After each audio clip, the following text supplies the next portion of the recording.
It's 3 minutes after 10. Very good morning to you. I did something a bit strange yesterday. I feel I should confess. I looked up Marc Francois on Wikipedia. Two things quite interesting about Marc Francois. His middle name is Gino. Did you know that? Gino, because his mum's Italian. It's amazing how many of these people who are absolutely passionately opposed to immigration would not be here in this generation were it not for immigration. But that's a conversation for another day. And the reason why I looked him up was because I'd caught myself doing him a disservice. And it's very important to acknowledge when you do disservices to people. You know who Marc Francois is. People often compare him to Penfold out of Danger Mouse, which I don't think is particularly insulting. Penfold was a lovely character. In many ways, a better character than Danger Mouse himself. But he cuts a slightly comical figure. He kind of, I don't know why. It's not very nice to be lookist, but he does cut a comical figure. Whether intentionally or not, I could not say. But I was going to use him as a shining example of how low we have been brought in recent years, of how shallow the talent puddle is for the current iteration of the Tory party. You know that the elevation of people like Nadine Dorries and Jacob Rees-Mogg to the cabinet, when once they would have been treated with a sort of bemused affection as backbench eccentrics by both colleagues, media and public alike. But the madness of Brexit created an opening for people who were detached from reality to thrive. Being detached from reality became almost a prerequisite for advancement in Boris Johnson's various administrations, and latterly, of course, in Liz Truss's brief foray at the top of the political Christmas tree, and now Rishi Sunak's. The closer, the more allied you are, or the more outspoken you are about objective reality, the less likely you are to thrive in the current iteration of the Conservative Party. And I was going to use Marc Francois as an example of that. I was going to say, can you imagine a better exemplar of the sort of flotsam and jetsam that now achieves influence and prominence on the right of British politics than Marc Francois?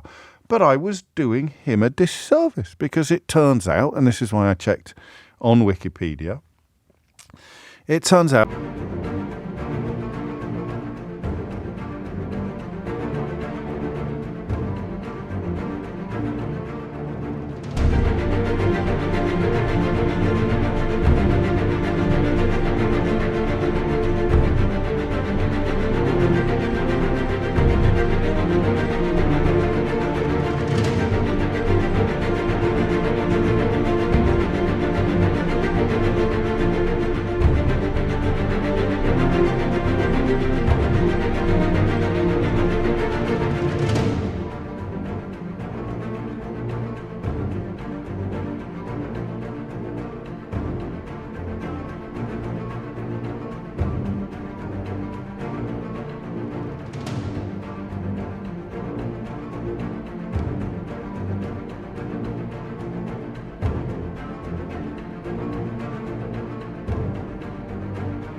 that he was given ministerial posts as long ago as David Cameron's premiership. So the idea that it was simply the bonkers nature of Brexit that propelled an odd and comical character like Marc Francois to the forefront of political discourse is simply not true. I don't know whether Cameron threw him a bone in order to sort of quell the Eurosceptic whining that emerged from him presumably back in the day, but it is unfair to put him on the list of people whose prominence can be owed to the national detachment from reality undertaken in 2016. But it is very odd, isn't it, when you see him popping up on the telly again?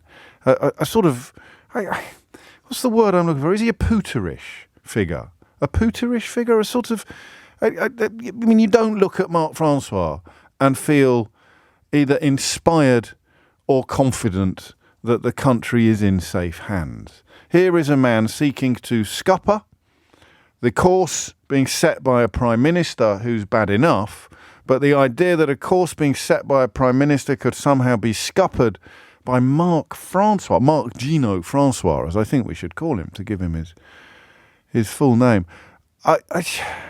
It is a mark of the madness that the country is still engulfed in. You're sort of turning to, and do you know what they call themselves? I wish I could say to you that when I heard this, I didn't believe it. I wish I could say to you, so you know that yesterday we ran through the various groupings of Tories who can't agree with each other, even though they're on the same page when it comes to immigration and Rwanda and the rest of it. It's a little bit People's Front of Judea. I don't know if you remember that scene from Life of Brian, the rather splendid Monty Python film. It's a wonderful pastiche of leftist splintering, actually. It's usually left-wing groups that splinter into passionately opposed to each other over where you put a colon on the posters, tiny little points of difference. So you have the People's Front of Judea and the Judean People's Front, and they all believe in the same thing, but they've fallen out over some small arcane item of rhetoric or policy, and they all sort of shout splitters at each other and stuff like that. It's usually I think it was, I'd have to check with John Cleese, I suppose, but I think it was aimed at left-wing splintering, which has always been more commonplace than right-wing splintering. But we are not living through normal times, and so this splitting of anti-immigration or anti-everything really, anti-Doris groups. There are 5 identifiable groups, and I wish I could say to you that when I heard that they refer to themselves as the 5 families, a nod to, I think, Mario Puzo's Godfather series, a nod to mafiosi nomenclature. I wish I could tell you that I didn't believe it, but I just thought, yeah, I bet they do. I bet they refer to themselves as the 5 families. Luca Brasi sleeps with the fishes. It's quite extraordinary, the gulf between how we see them and how they see themselves. But as I do actually explain in my new book, How They Broke Britain, the ecosystem that's been created by right-wing politicians, right-wing media and right-wing think tanks means that people like Marc Francois can look in the mirror and somehow persuade themselves that Al Pacino is looking back. That is the extraordinary thing about the distorted lens of our public and political discourse in this country. Somebody like Marc Francois can look in the mirror and see Michael Corleone looking back at him. And so, of course, they call themselves the 5 families. These people called themselves the Spartans. You know, the Spartans used to throw disabled babies off cliffs because they would not grow to be valid contributors to the military kingdom that Sparta represented, that Sparta was. And this lot boasted that they saw themselves as Spartans. Spartans. Marc Francois at the Battle of Thermopylae, anybody? Can you see it? In full, like, breastplate. Well, he wouldn't even have breastplates. He'd be wearing a sort of leather jerkin and wielding an axe. Can you see Marc Francois as a Spartan? Anyone? Yeah, Marc Francois can. And now they see themselves as mafiosi. Mafiosi. And it is almost unbearably pathetic what has happened to British politics. There's a doctor's strike next week, junior doctor's strike next week. I don't know if you've tried to travel by train lately. I don't know if you have been on the Elizabeth line when it's sort of taken an unscheduled 6-hour stop in the middle of a tunnel, which happened earlier this week or late last week. We've got cost of living crisis continuing to push families to the brink of penury. A proliferation, of course, of food banks continues, and warm banks have presumably made a bit of a comeback now that the weather's turned. You've got water companies pumping unconscionable amounts of sewage into our waterways and apparently getting away with it. You've got a COVID inquiry underway where it's becoming increasingly clear not only that Johnson and Dr. Death, Rishi Sunak, presided over all manner of avoidable deaths, but also that they're just going to deny it. They're just going to play the shaggy defence. It wasn't me, the pair of them. If they haven't been in contact with each other, Sunak, Johnson and Matt Hancock, then I'm a Spartan. But that's all going on, and none of it matters because everyone's focused on Rwanda. Boris Johnson's ludicrous attempt to feed red meat to the racist base of his own party, both within Parliament and without, doomed to failure from the very start, and finessed and improved and tweaked and squeaked by subsequent Prime Minister, well, by Rishi Sunak, really, because Liz Truss wasn't in post long enough for anyone to know what she was up to, apart from deliberately tanking the British economy. So the Rwandan debacle, front page of the Times, right-wing rebellion threatens Rwanda bill. Front page of the Daily Mail, down to the wire. After day of grandstanding from both wings of the Tory party, Rishi faces Rwanda vote today that could sink his leadership. I remember yesterday, the front page of that newspaper was dedicated to giving Gary Lineker a kicking for criticising the Rwanda bill that today they're reporting everybody in the Tory party's got a problem with. Ben Wallace on the front of the Telegraph, do not let Rwanda row, bring down government. They're frit. They're frit. They're worried that it will. And so it goes on. I mean, God forbid. Thank the Lord for the Daily Star, which continues to plough a particularly hilarious furrow through Fleet Street at the minute and never gets the credit that it deserves. Front page of The Sun, admittedly not the major story. That's something about Tyson Fury and the council tax in Cheshire. But the little story on the side, MPs, we can sink boat bill. I don't think they will, for the record. And the Daily Express, Rishi's Rwanda bill stands on side of British people. That's a quote from the chairman of the party, Richard Holden, who's written for the Daily Express. And, you know, that Robbie Burns line that I share with you quite often about having the gift to see how others see us.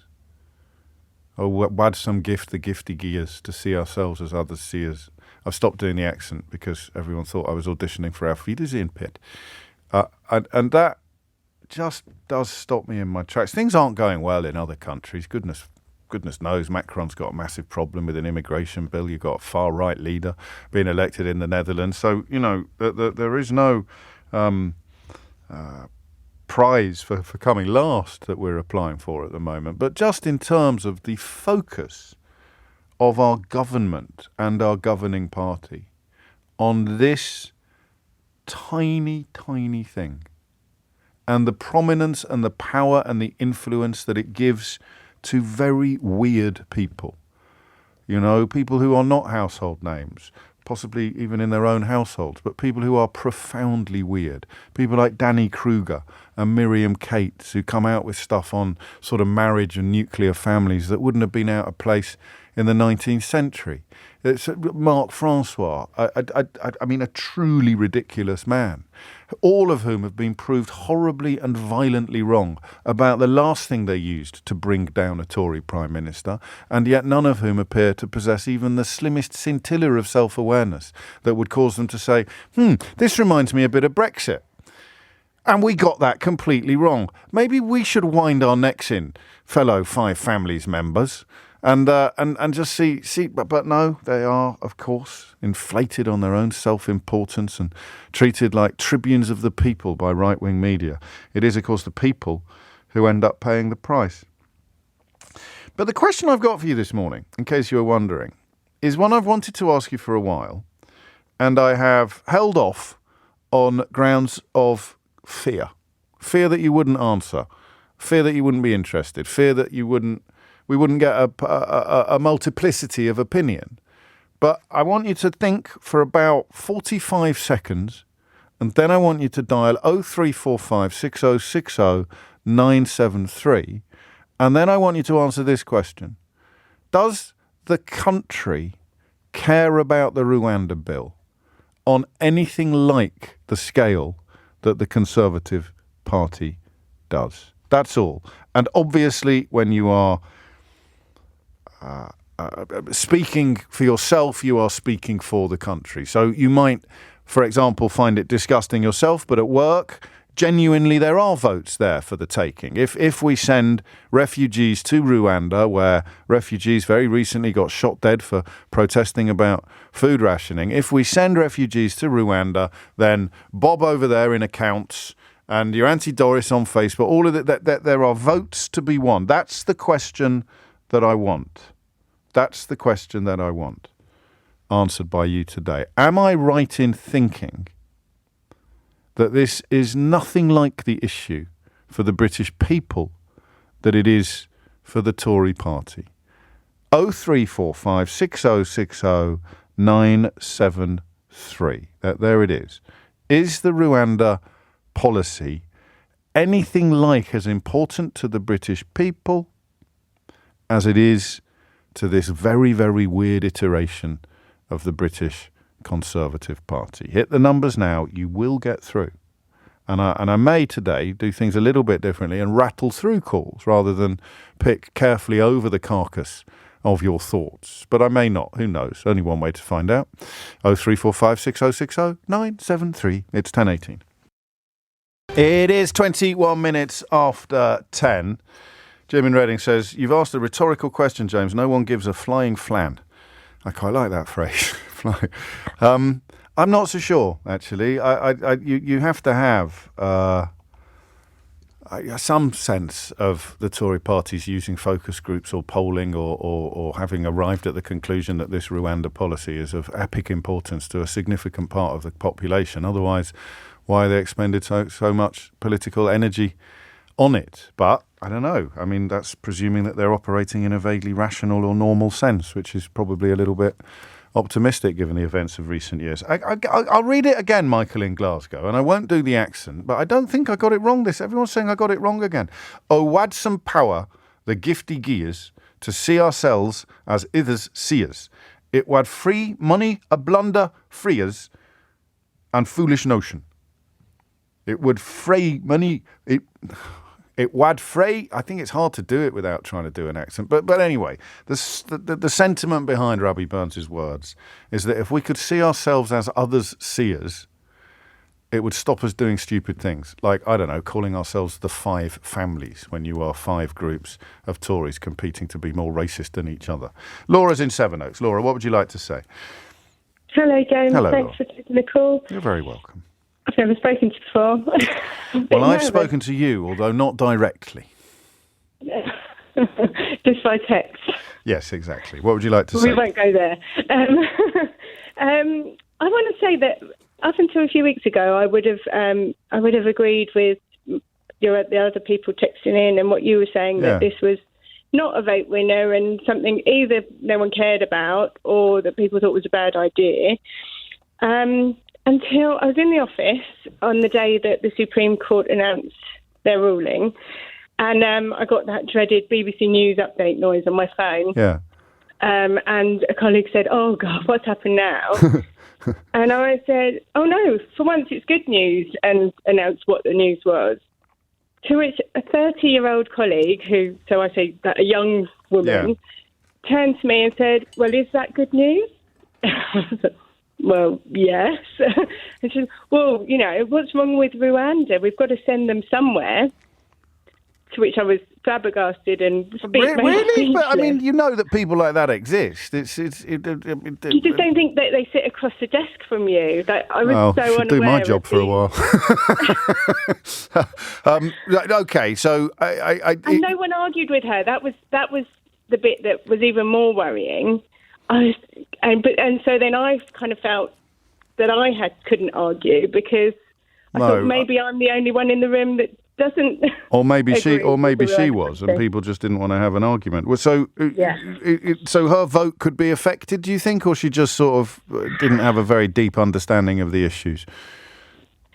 I mean, either way. I mean, there's so much to unpack there. What's wrong with Rwanda, and then we've got to send them somewhere. No, but it is a constituency of people, and it's big enough to make their hero come third on I'm a Celebrity, Get Me Out of Here, I suppose, although a lot of them don't think it goes far enough.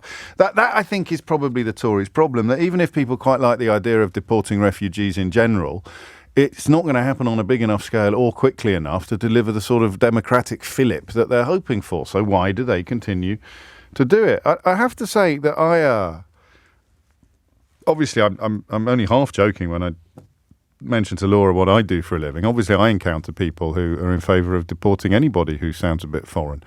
But and I encounter them at work. But the broader conversation, whether I'm using Idiot's Corner or whether I'm using my switchboard or whether I'm just looking at the emails that come into the programme, or whether I'm on social media, apart from the very noisy constituency of people with lots of numbers after their names and lots of flags in their profiles and bulldog avatars and massive problems with Sadiq Khan for reasons they're not entirely clear about. Apart from that constituency of voter, which is, not negligible, I don't see it as being salient. And even for that constituency of voter, the failure of it to succeed could be a bigger problem for the Tories than the promise that it will.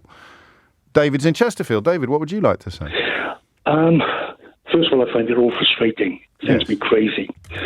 My feeling is that they're trying to actually stir up something, a bit like Cameron did in 2010 with the welfare claimants, to really keep the red wall voters. That's what they're focusing on. Yeah, but you can always find someone who knows someone who's on welfare and living in a massive mansion. It's a much easier thing to scaremonger with. This one, I just think it's actually playing to the worst bigotry in people. But is it working?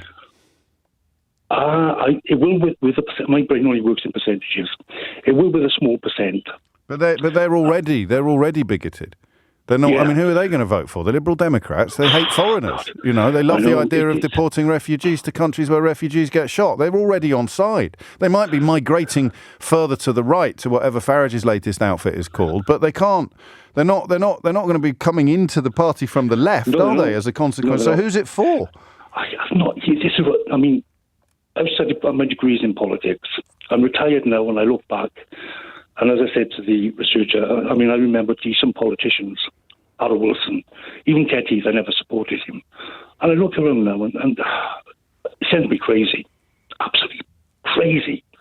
And I don't think will it work? No.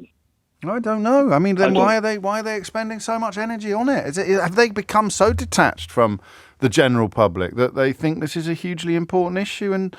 Or am I so detached from the general public that I think it probably isn't? And David in Chesterfield thinks it probably isn't a hugely important issue, Laura's colleague notwithstanding. Also, in the office, someone says something and you say something in response. It doesn't necessarily mean you've been up all night thinking about it, or that when you make a list of key concerns facing the country at the moment or influencing your political position, it doesn't necessarily mean that it would be at the top of the list. So have a think. I don't know what you point at as proof that it does really matter. I did see one thing with regards to the Jungle Show. There are inevitably claims that somehow it was rigged because Farage didn't win. And one of the interesting things, I see this quite a lot. People say things like, everyone I know voted for him. And you think, yeah, that isn't quite the item of evidence, the article of evidence that you think it is. So I wonder if the Tories are suffering from that. I wonder if the Tories are suffering. It was a woman called Maureen, actually. I think her tweet got picked up by the rather splendid The Poke account. And they're all convinced that ITV paid Nigel Farage £1.5 million and then deliberately ensured that he didn't thrive, flourish, do well or win on a programme that they were paying him £1.5 million to appear on. So logic clearly isn't their strong suit, or his, of course, except he knows what he's doing. And a woman called Maureen said, it must be a fix, because everyone I know voted for him. Is it possible that the Tories in Parliament think that this is hugely important because everyone they know thinks it's hugely important? The problem is they only know people like Suella Braverman, Priti Patel, Mark Francois. They only know now the membership that turns up at party events and each other. 13 years in power has cut them off completely from the country. Or is it the rest of us that are barking up the wrong tree? And in fact, where you live, where you work, Christmas dinner, people will be talking of nothing else. And I'll tell you what I would compare it to. I'd compare it to Brexit, but not in the ways that some odd right-wing commentators are doing. Simply in the way that it dominated conversation. The way that Brexit was on everybody's lips. There were family frictions. There were family fractures. There were family fissures. I just threw a few F's in there for no particular reason. There were family breakdowns and conversations and colleagues and everybody and in-laws. And the nature of the Brexit conversation was probably the most universal that we'll ever have in British politics in our lifetime. Rwanda is nowhere near that. But if you said Brexit was a 10, or to go a bit Spinal Tap for a moment, it's an 11. Brexit's an 11 on the amplifier. I think Rwanda's at best a 2 or a 3. Don't you? 0345 6060973. Thomas Watts is here now with your headlines. 10:34 is the time. Listen, I know that people who think that it's objectionable or obnoxious or worse care about the Rwanda policy, but I think we can confidently declare that they are not the people to whom Rishi Sunak is appealing. So the question of to whom is he appealing with this increasingly desperate attempt to get some legislation through the Commons? I think the clever money at the moment suggests that he probably will. But, of course, as with those mad days of Theresa May trying to get Brexit legislation through the Commons, you never know for sure until they've been through the division lobby. But mentioning Brexit, if that were an 11 on the amplifier of public conversation or private conversation, in terms of how much we conversed about it, if Brexit was an 11, what is Rwanda? I think it's at best a 2 or a 3, which makes it mysterious that he is investing so much political capital and energy in it. 10:35 is the time. Do you think the country cares anything like as much about this policy as the Conservative Party does? Alan's in Faversham. Alan, what would you like to say? Hi, James. You've asked 2 questions. One is, do people care? To which I think the answer is not yet. And the other is this a vote winner? To which I think the answer is potentially. And the reason I think this is because if you go back to Brexit, prior to 2014, we go down the pub, nobody was talking about the EU. Half the people couldn't even tell you whether we were members of the EU or not. Yeah. But by 2016, it was the biggest conversation in town. And I think that's what they're trying to. They're going to push this until people care about it. Yeah. And I think we're probably at about 2015 at the moment in terms of. That's interesting, and it's quite a compelling analysis as well, Alan. Thank you. I don't know, for the same reason really that the lad talking a minute ago about welfare scaremongering. I don't know whether it does work in the way that you describe it though, because the numbers are going to be negligible, even if the planes get off the ground. We did think for a while that they wanted lots of legal battles and they wanted lots of problems and they wanted to be able to demonise judges. Back in the dim and distant past when Priti Patel was Home Secretary, one theory was, and I think I certainly had a proper look at it as a theory. One theory was that they relished the demonisation of lawyers, the attacks on the judges, and they didn't actually want the policy to succeed. They wanted to be able to inflame the base by giving them new enemies to hate, in this case, British laws and British judges. Yeah, I agree with absolutely everything you said there, and the policy itself is barking. But that can't be true anymore. I think it might have been true then, but he needs it to work now. Otherwise, his own party's going to tear him to shreds. Oh no, he needs to get it. He needs to get it through. He needs to get it passed, and then they can claim that look, it's like we got Brexit done. We got Rwanda done. It doesn't actually have to achieve anything once it's done. Yeah. He just has to say, look, I got it done. Susan's in Deal. She agrees with you. It must be a Kent thing. You're right to compare it to Brexit. Brexit wasn't an 11 before the referendum. The EU was never anywhere near the top of people's concerns in polling. I think the Conservatives are hoping to do a Brexit and whip people up about the small boats until they manage to turn it into an 11 and it becomes a major vote winner. If people were whippable, surely they would have been whipped up by now. Oh, I don't know. Sometimes it's not working as well as it worked with Brexit. That's for sure. It's taking it's not. But maybe it's the only much longer. It's the only tune they know. It's the only tune they know, Alan.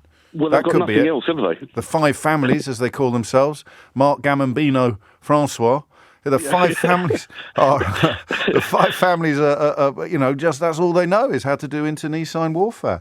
Mark Garnier, who I think is the MP for Wyre Forest, I think he's my mum's MP, told Ben Kentish last night, Steve in Manchester tells me, that he'd had more emails about puppy farming than Rwanda policy. Good for Ben for getting on a Tory who doesn't sound mad. I imagine that was quite a challenge for the production team. 10:39 is the time. Thank you, Alan. Hello. Ian in Croydon. What do you think, Ian? I think it's a complete waste of time, James, and I think the British public, by and large, don't care about this. The only people that do care are the type of people that voted Brexit and... Well, that's a lot of people. Brexit because of, the ones that voted Brexit because there was not too many brown people in the supermarket. Yeah. The reality is... the reason the Tories, and particularly Sunak's pushing this, is because it takes a lot of other things off the agenda, off the front pages. Yes. The areas where they're failing, people are focusing on Rwanda. They're trying to say, we're trying to do something. People are objecting to it. Labour Party are happy to have as many immigrants as you want in this country. The reality of the situation is that there are 40,000 people coming across in boats. This is going to take 200 or 300. Yes. That's less than 1%. You don't need to be Carol Vorderman, who I'm delighted to say will be on the LBC schedule over the holiday period. You don't need to be Carol Vorderman to see the problem with those sums, do you, Ian? Well, if someone's willing to spend a lot of money and risk travelling across the channel and dying, a 1% chance of going to Rwanda will have no deterrent effect whatsoever. And wasn't there a Foreign Office civil servant giving evidence yesterday? I think Clever Connor upstairs told me this before I came on air this morning, who was saying exactly that, a sort of Foreign Commonwealth and Development Office Mandarin, Panjandrum, saying exactly what you've just said. How can it... So it's a fundamental misunderstanding of desperation, isn't it? It's all about taking other items off the front of the news. Well, I don't know that I'd agree with you. I'm disagreeing with everybody today, but you should be used to it by now. Because Sunak's job's on the line. This could be a Theresa May moment. If enough of the headbangers bang their heads, then he could be a de facto vote of no confidence this evening, and he'll be getting his sandwiches wrapped in a roadmap by the weekend.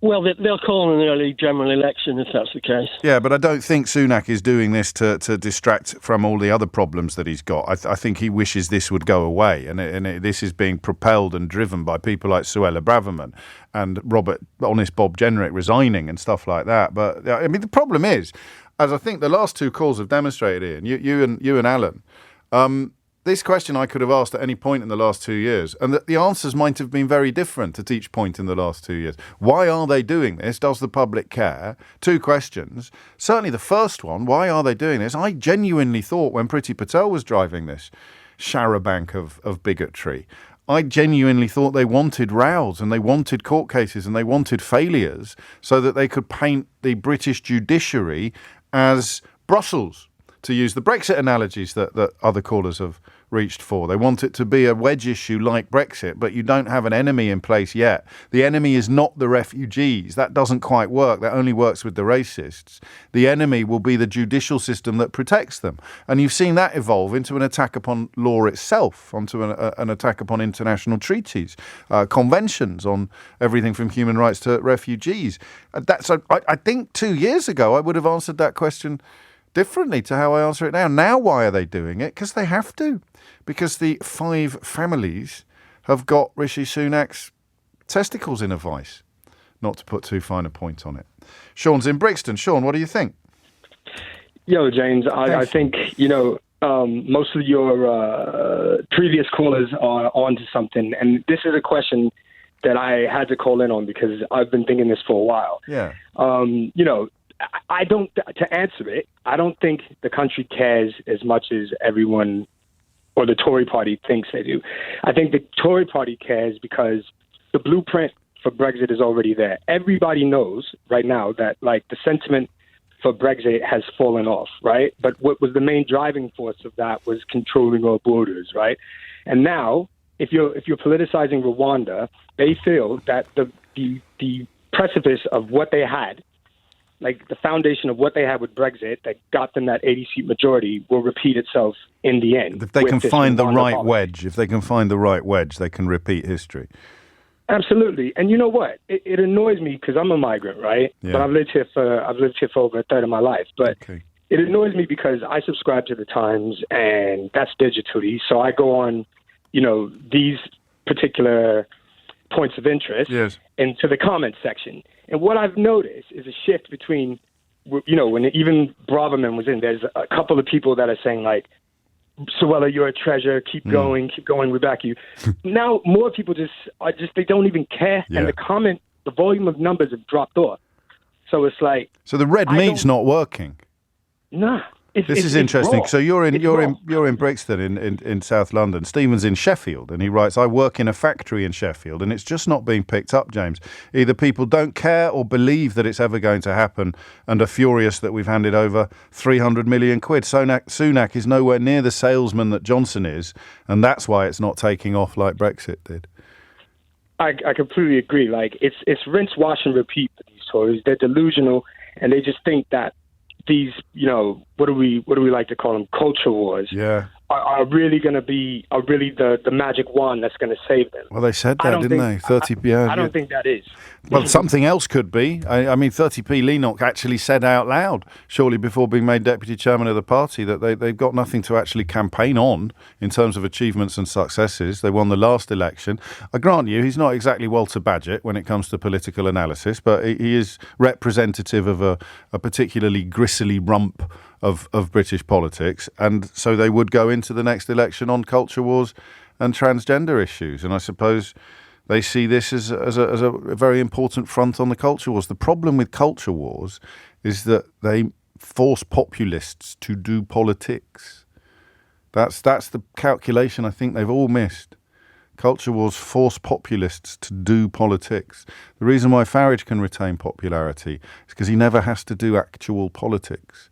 He can just say jam tomorrow, or apple pie for everybody, or, oh, it's easy to fix this problem. Whereas if you adopt those tactics in Parliament, as many populists have done, people like Jonathan Gullis and 30p Lee Anderson and various other odd characters who've come into British politics in recent years, they think that you can do the populism and somehow essay it into politics or policy. You can't. You can do politics or you can do populism. You do populism right, then you don't need to do any politics because you've got a cowed and completely brainwashed population. Look, Donald Trump does populism very, very well. Doesn't do any politics really, just does populism. Rishi Sunak's bad at politics and populism. So he came into power and some of us thought, well, that's good because that will be an end to populism and he'll probably be quite good at politics. As it turns out, he's rubbish at populism but has nevertheless tried to do it, and he's rubbish at politics and has no choice but to continue to try to do it. And that's the end of my TED Talk. It's 10 minutes to 11. Kier Starmer giving an important speech, the key theme of which I think is that the Labour Party has changed since the last general election. And I see the phrase that Labour will, quote, get our country back, is also appearing in some of the headlines. We'll be talking to Sir Kier Starmer, leader of the Labour Party, in just under an hour on this programme. If there's anything in particular you'd like me to ask him, do drop me a little note to 84850. Or at Mr. James O.B. I've done it again. I said some vaguely warm words about a Tory, in this case Mark Garnier, the MP for Wyre Forest, who did indeed tell Ben Kentish, Ben with you from 10 p.m. every night, well, Monday to Thursday nights on LBC, doing a cracking job actually. And he had Mark Garnier on the programme last night, and Mark Garnier, MP for Wyre Forest and former Tory minister, said that he does get more emails from constituents about puppy farms than he does about the Rwanda scheme, saying, I'm not sure how we've got ourselves into the position where we're having endless arguments about this stuff. We're burning up a lot of energy and goodwill with the public. Some people feel very strongly about illegal migration, but not as many as about puppy farming. We've got to be talking about the things that are important to people, and this isn't necessarily one of them. So a former Tory minister there endorsing my decision to go down this road this morning, and suggesting that they're right, that it might be hugely important to the Parliamentary Conservative Party and possibly the Conservative Party membership, but it doesn't seem that important to anybody else. And the reason I mention my jinx, whenever I say a vaguely warm word about a Conservative politician, they either very quickly do something to deserve my condemnation, or you remind me of something that they've done that rather undermines the warm word that I've just uttered. And Mark Garnier, of course, was the politician who sent his secretary out to buy sex toys and also referred to her I can't say that word on the radio. He sugar boobs, except he didn't say boobs. He used another word beginning with T to describe his own secretary. He's still the MP for Wyre Forest and chair of the Committee on Arms Export Control. So that character actually looks, in the current Conservative Party, that character looks like a sensible person. 10:53 is the time. And Mark Francois thinks he's Al Pacino. Jorit's in Amsterdam. Jorit, what would you like to say? Morning, sugar boobs. How are you? Stop it. You can't do that. You'll get me into trouble. Carry on. It's hard to stay on track with you making jokes like that. Yeah, I apologize. Anytime I get depressed about the absolute parody my country's making of itself, I tune into you and I realize it's not all that bad. Well, I'd take what we've got over what you've got at the moment. Certainly, if he manages to form an actual government, but that's a conversation for another day. Back to the Rwanda issue. I hear you on that, and I hope he doesn't. But if he does, we have coalition politics, and that provides some checks and balances. Mediating effect. Yes, sure. Now, I'm rather nauseated by, speaking of populism, the quote you gave of Kier Starmer's just now, get our country back. Yeah. The undertone in that is just galling. And I hope when you speak to him in an hour, you ask him if in his heart of hearts he doesn't agree that any Western leader that tells voters that it is feasible to get immigration numbers down at all is lying.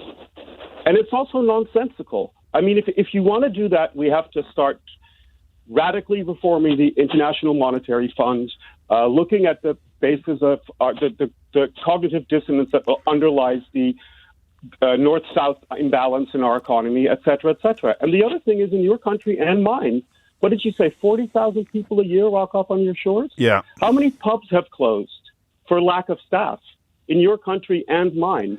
It is absolutely true what you say, that the Rwanda deal in and of itself is not important to people. But performative immigration politics is.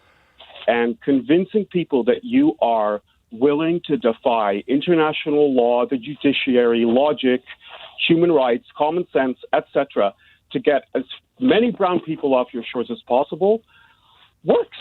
Well, it doesn't. Well, I mean, we know it can do, but they've got the wrong vehicle for it here, because the Rwandan thing, whether it's a factory in Sheffield or a Tory former minister on Ben Kentich's show last night, that it is not an appeal to broad slices of the population, and that may not be a problem. It may be a very deliberate appeal to a very narrow slice of the population, but the amount of energy and political capital that they're expending on it doesn't make sense at the moment. It doesn't make sense. No, I agree. I think there's two things that you've said that taken together here explain that. One is that they've painted themselves into this corner by playing the Priti Patel game of going, look, the activist judges, look, activist Europe, etc. Yeah. The fact is, the best protection against increases in immigration was the European Union, because it gathered all these immigrants that are now at your shores in Greece, which is now a far right-wing country, in Spain, which is now a far right-wing country, in Italy, which is now a far right-wing country. So having lost that protection, they then came up with another scheme that could offer them an enemy to play against, just like you explained. And I think Rishi Sunak is stuck with an inheritance where the populist if he backs inheritance. down, he signals, but not only to the 5 families. If he backs down, he signals to the factory in Sheffield. That's my dog voice. I kind of worked that out, Jory. I'm quite clever that way. But that he's failed. The factory in Sheffield. I'm sorry. No, you're going to have to deal with your canine. I'll finish for you, and it would open up an attack on his leadership, because say what you like about these people, Boris Johnson might have been the mothership of narcissism and self-gratification. They all prioritise personal ambition over the country or over political change or over progress or policy or whatever it may be. You can see it so clearly now with Kemi Badenoch, who is doing the Liz Truss thing of talking absolute twaddle about both trade deals and Brexit, because she knows that that's how you get to the top of the popularity charts exclusively among Conservative Party members. So it is there. The reason why Rishi Sunak is pursuing this Rwanda bill at 10:57 with time for at least one more call is simply because keeping his job depends on it. It's got nothing to do with the country. It's got nothing to do with refugees. It's actually got nothing to do with small boats. But the political narrative is such that his job, his leadership of the Conservative Party, as of now, depends upon being seen to be doing everything within his power to get this legislation through Parliament. Even if the legislation is bogus, even if all of his advisors are telling him, even if you win tonight, it won't work. Doesn't matter. That's how mad the Conservative Party and by association the country has now become. A policy about which nobody cares, propelling a tiny number of incredibly self-important politicians currently referring to themselves as the five families to hold a Prime Minister hostage, an unelected Prime Minister hostage, unless he delivers the impossible. There it is. Write that down. Stick it on a T-shirt. Richard's in York. Richard, what would you like to say? Hiya, James. Hello, to use a couple of, well, first of all, I've got two dogs that are very much socialist, and they probably want to go and join in with the last guy's dogs as well. Well, try and use powers of persuasion to keep them quiet. There's enough barking on this programme already. I've closed the door, and I'm very late. So, what I'd like to say is, I feel like the public generally don't particularly care about the Rwanda thing. Yes. And my point was that if, as a voter, you don't particularly... Sorry, I'm very nervous. Take your time. Old adage, first-time caller. You've got all the time in the world, Richard. It's a pleasure to have you on the programme. It really is. Well, I'm very thankful for that. And just to give it a quick bit of background, why the nerves, and I'm at home at this time of day, I have mental health problems and a myriad of... physical medical problems, which kind of relates to my call. Yes. If you're like myself and my wife, and we have to worry about gas bills, electric bills, cost of food, then that is the thing that sort of focuses on where our votes go. I wonder whether that's always true, but there's a tipping point where it does act. So, because even if you're worrying about your fuel bills and your cost of living and your gas bills in the state, even if you are worrying about that, I can still use traditional demonisation of the other, whether it's a refugee or a welfare claimant. But there comes a point where it doesn't actually wash anymore because I'm so worried about the other stuff that I haven't got the bandwidth to be brainwashed into caring more about immigration. Absolutely, and I've said this to people before, prior to all the, cost of living and all the rest, and where people have said, damned immigrants and all the rest of it, and I'm thinking, how desperate would you have to be to come all the way, say, I don't know, from Afghanistan, let's say, or Eritrea. And risk your life in a dinghy. Horrible. Sorry. No, I've got a crack on it. You've taken me right up to the news and I'm a little bit late. But you make a brilliant point, because the problem is if you get the narrative out there that they're all swinging the lead and that they're not at all desperate and they're not even real refugees, you end up in such a stupid position, because now you're having to argue that they're risking their lives in order to live the life of Riley on a UK benefit system. So none of it ever makes sense, and maybe that's why it's not working like they expected it to work. As we head towards the news, I can tell you that ITV is reporting that an asylum seeker has died on the Bibi Stockholm barge, which was the last front in the so-called culture wars against refugee asylum applications and immigration. This is report on ITV News. And according to their reporter, someone living on the boat has told them that an asylum seeker has died on the Bibi Stockholm barge. This, of course, just hours before MPs vote on the second front in the refugee culture war, the so-called Rwanda plan. It is 5 minutes after 11 and you are listening to James O'Brien on LBC. I'm going to talk about Ofsted next. I'm going to talk about two things, really. Obviously, one of them is the terrible tragedy of the head teacher Ruth Perry, whose inquest into the death of has this week seen the senior coroner for Berkshire concluding that Ofsted's inspection of Ruth's school was a contributory factor to her death by suicide. It's important to watch one's language when discussing things such as this. I think that the official guidance from the Samaritans and others is that you never talk about suicide as being the consequence of one single thing. I don't know if you've ever had the experience of losing someone to suicide, but it is...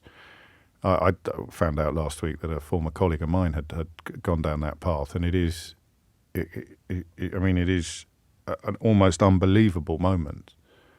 And I think one important thing to remember is that it's a congregation of circumstances in a very specific moment that pushes people to the point. And an hour before and an hour after, they may not have been at that point.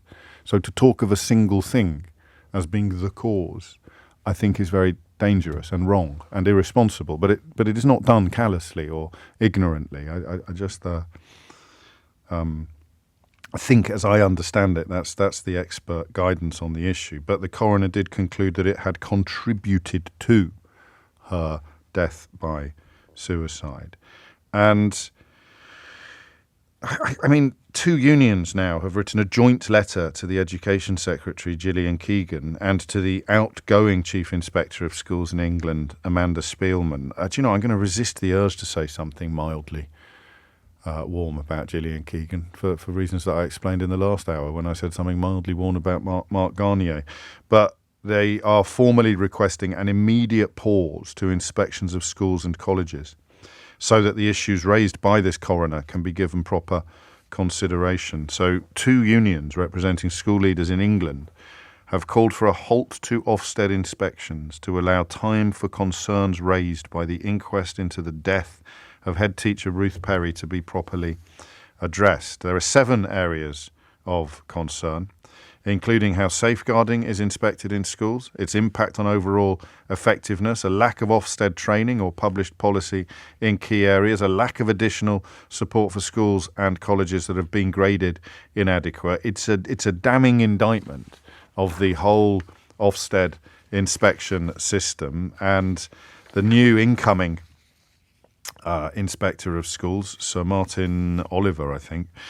It is, Gillian Keegan says, going to be working very closely with her 3 weeks today when he starts work to see what more we can do. But we must remember that Ofsted play an important role to keep children safe and to keep standards high. So as I understand it, the Education Secretary, Gillian Keegan, is currently rejecting calls from 2 major unions for Ofsted inspections to be halted in order to create the time in which concerns raised by this inquest can be properly examined. She says it is important that school inspections continue in the interests of children and parents. Now, I'm minded to ask you why Ofsted inspections are so awful. We got close to it last time we had that conversation, and part of the answer was really obvious once it was explained. Part of the answer is that when Ofsted inspections were first invented, or whatever word you prefer, the inspectors would go in mob-handed. They would pile into a school in numbers and undertake effectively an audit of the teaching in that school and, for want of a better word, the service in that school. Everything from safeguarding through to, I don't know whether they covered school dinners, but the team of inspectors would go in. I think it's Chris in Tower Hamlets rings me often on educational issues, and he's a former head teacher of a big comprehensive school in Tower Hamlets. So, as with almost all of my callers, just not the ones that go viral, he knows what he's talking about. And the very simple message that the inspections as they're being undertaken now do not bear much resemblance to the inspections as they were envisaged when the process was instituted. So that's part of it. But on a personal level, rather than on an institutional or a systemic level, why do you, particularly as a head teacher or a deputy head teacher, but also as a normal teacher, not in a management position, why have Ofsted inspections become such nightmares? 0345 6060 973. It's 10 minutes after 11. That question is up and running. You can book your place to answer that question now before you even know what the next question I'm going to ask is. Why are they so unbearable? So we get radar. Every 3 months we get a number. How many people are listening to the programme? Has it gone up? Has it gone down? Quite a lot rides on it. I mean, I had one experience almost 20 years ago when a manager said to me, if things don't improve soon, it may mean, I always remember this, he said, it may mean a parting of the ways. Our numbers were just stubborn and stuck at around about the 250,000 mark or something like that. And the message was pretty clear. If things didn't improve, then they'd be looking for somebody else to present mid-morning matters on North Norfolk Digital. Thankfully, today they're closer to 1.5 million than they are to 250,000. But the tension remains. And that's it for us. That's it. That's once every 3 months, a number is published by the audience research organisation Radar, and we either pat ourselves on the back for playing a blinder or furrow our brow briefly and wonder whether or not the programme needs a bit of a tweak or whether Keith needs to get his finger out or something like that. Those are various response. And that's it. So I can't imagine what it would be like to have an inspection or an audit on the scale that Ofsted is like, especially when you're confident in your own mind and in your own heart. You're doing the absolute best that you can. And that of course, is what was so poignant about Ruth Perry's tragic death. The sense that here was someone who was doing their absolute best and someone completely committed to their job and to the children in their care. And in bowl Ofsted, enroll Ofsted, and turn her life upside down, downgrade her school and leave her with the interminable nightmare of knowing that you can't get it upgraded, you can't get it back up again for years sometimes. It sounds hideous to me, but I don't want to base my opinion solely on this one experience. I want you to tell me what it is like. How bad is it when the Ofsted inspectors arrive, okay? And why is it so bad? 0345 6060 973. Now, the second question I want to ask is a little bit more nuanced, I think. It's a little bit subtler, if you like. And I want you to tell me, as a teacher or a head teacher, who you agree with on this. Very simple question. Who do you agree with? Do you agree with the teaching unions that Ofsted inspections should be paused temporarily?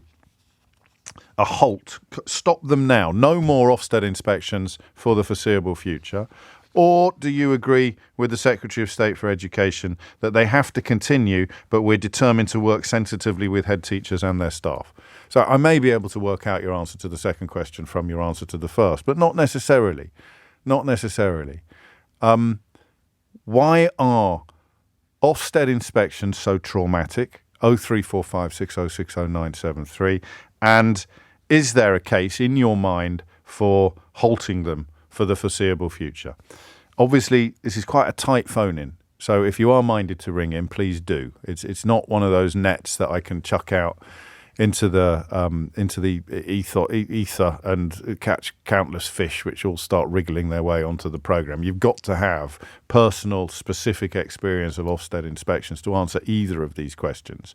But everybody else is fascinated to hear your answers, whether you've got children in school or not, because whether you realise it or not, the state of the education system in any society is the single most important, with the possible exception of healthcare, the single most important signifier of the direction of traffic the country is going to take in years to come. So why are they so traumatic? 0345 6060 973. And should we call a halt on them for the foreseeable future? It's 11:15. 18 minutes after 11 is the time. You're listening to James O'Brien on LBC, where the call from two teaching unions for Ofsted inspections to be halted follows concerns raised by the inquest into the death of the head teacher, Ruth Perry. I get so many messages now. It's so hard to find them when one's stuck in my mind. But Christine's been in touch, and she talks about a perfect storm. And it's not a new thing, but public humiliation in the context of Ofsted inspections and in the context of the tragedy of Ruth Perry.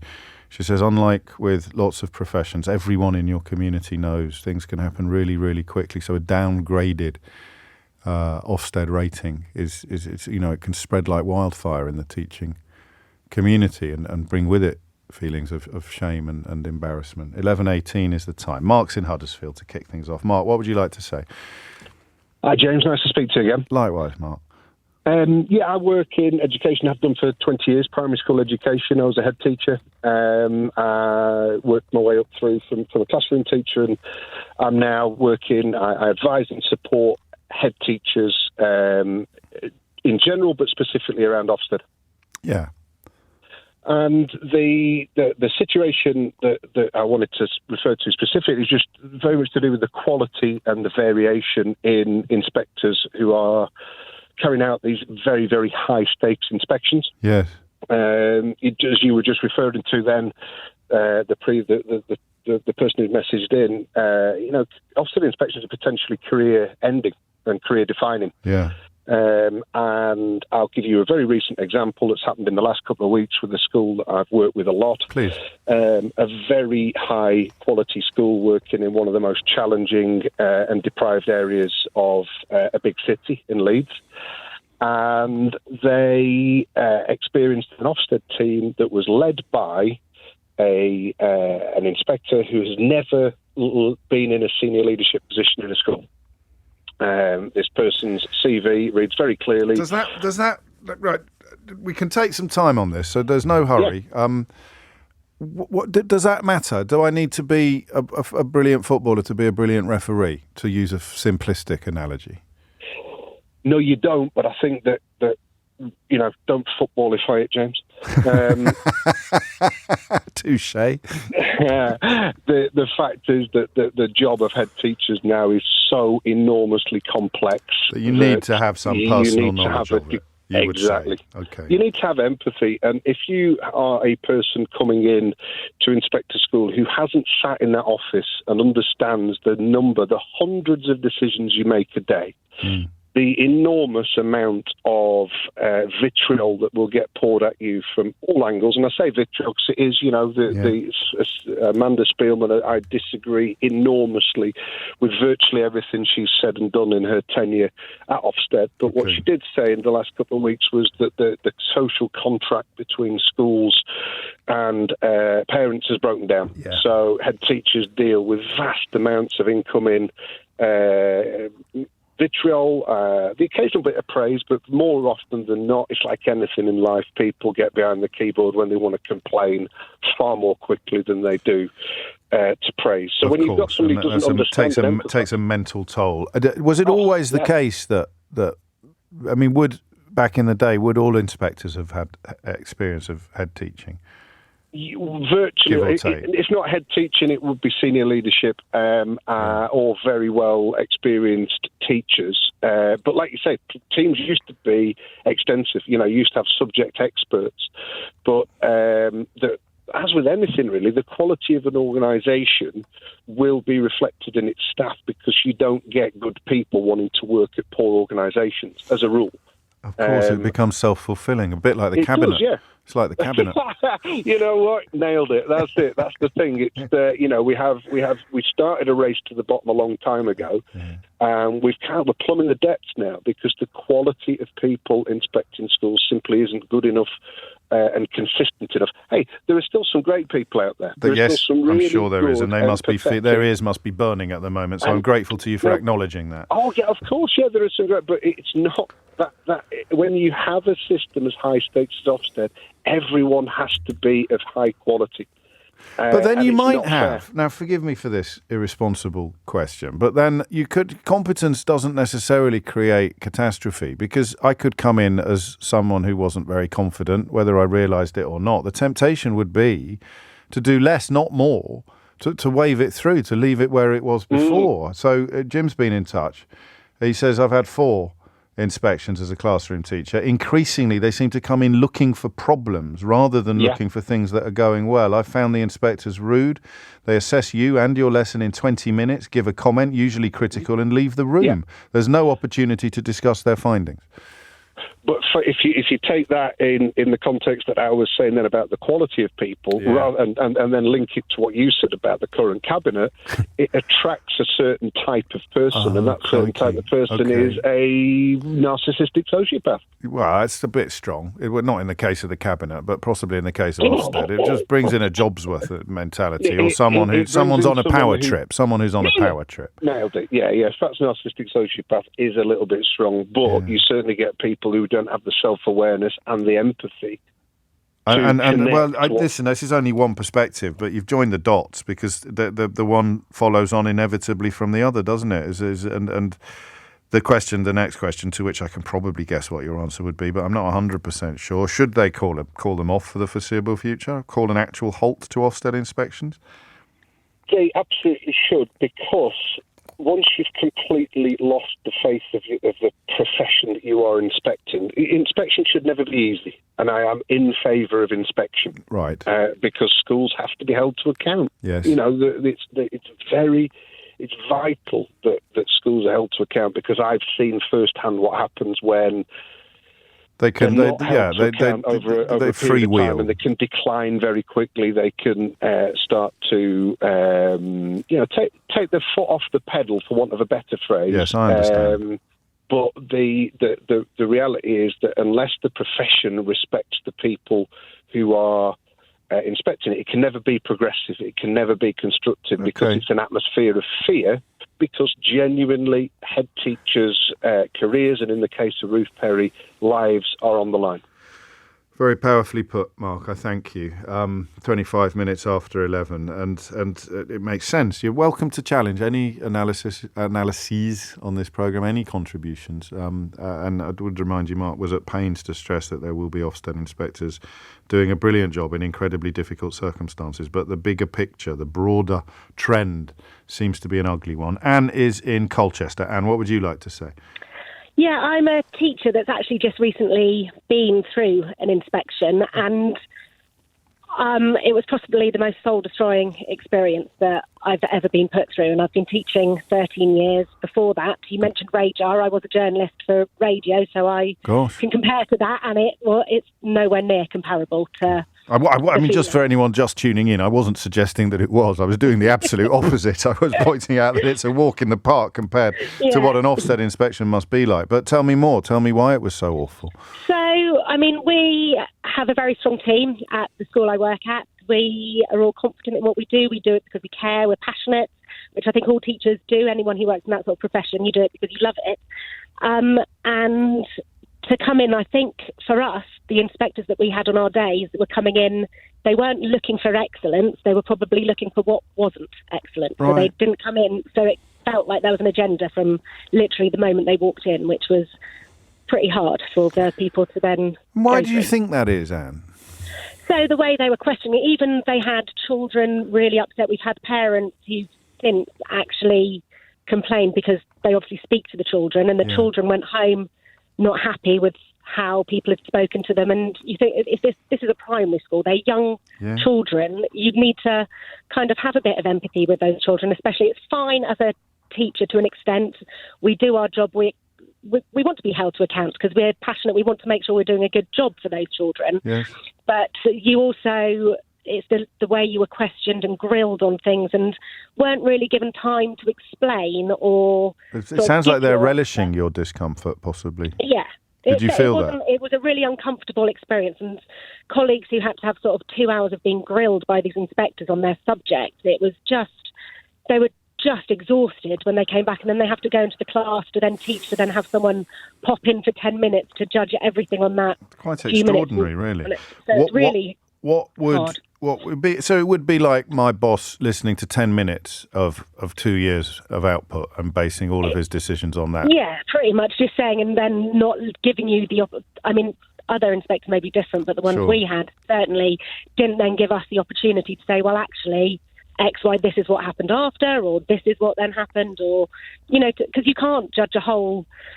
hour session, for a lesson or however long it is. So it's really not fit for purpose then, in your view? Not at the moment. I think it is very hard. We do need to be inspected. That I totally agree with.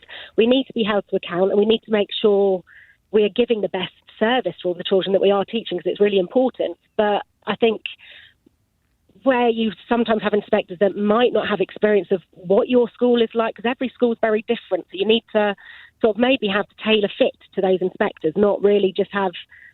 If you work at a faith school, you're probably going to need someone who's worked at a faith school to understand something different. And if it's not a faith school, not have someone, there's different issues, or inner city and villages. They're all very different. Every school's very different. But I suppose that puts Ofsted in the position of being choosers, with staff where the reality seems to be that they're closer to beggars. Yeah. I Cuts. can imagine, but I mean, it hasn't got the reputation of teachers. I can't imagine anyone listening to this. I can't imagine anyone in your stage of your career thinking, do you know what I'd like to do next? I'd like to be an Ofsted inspector.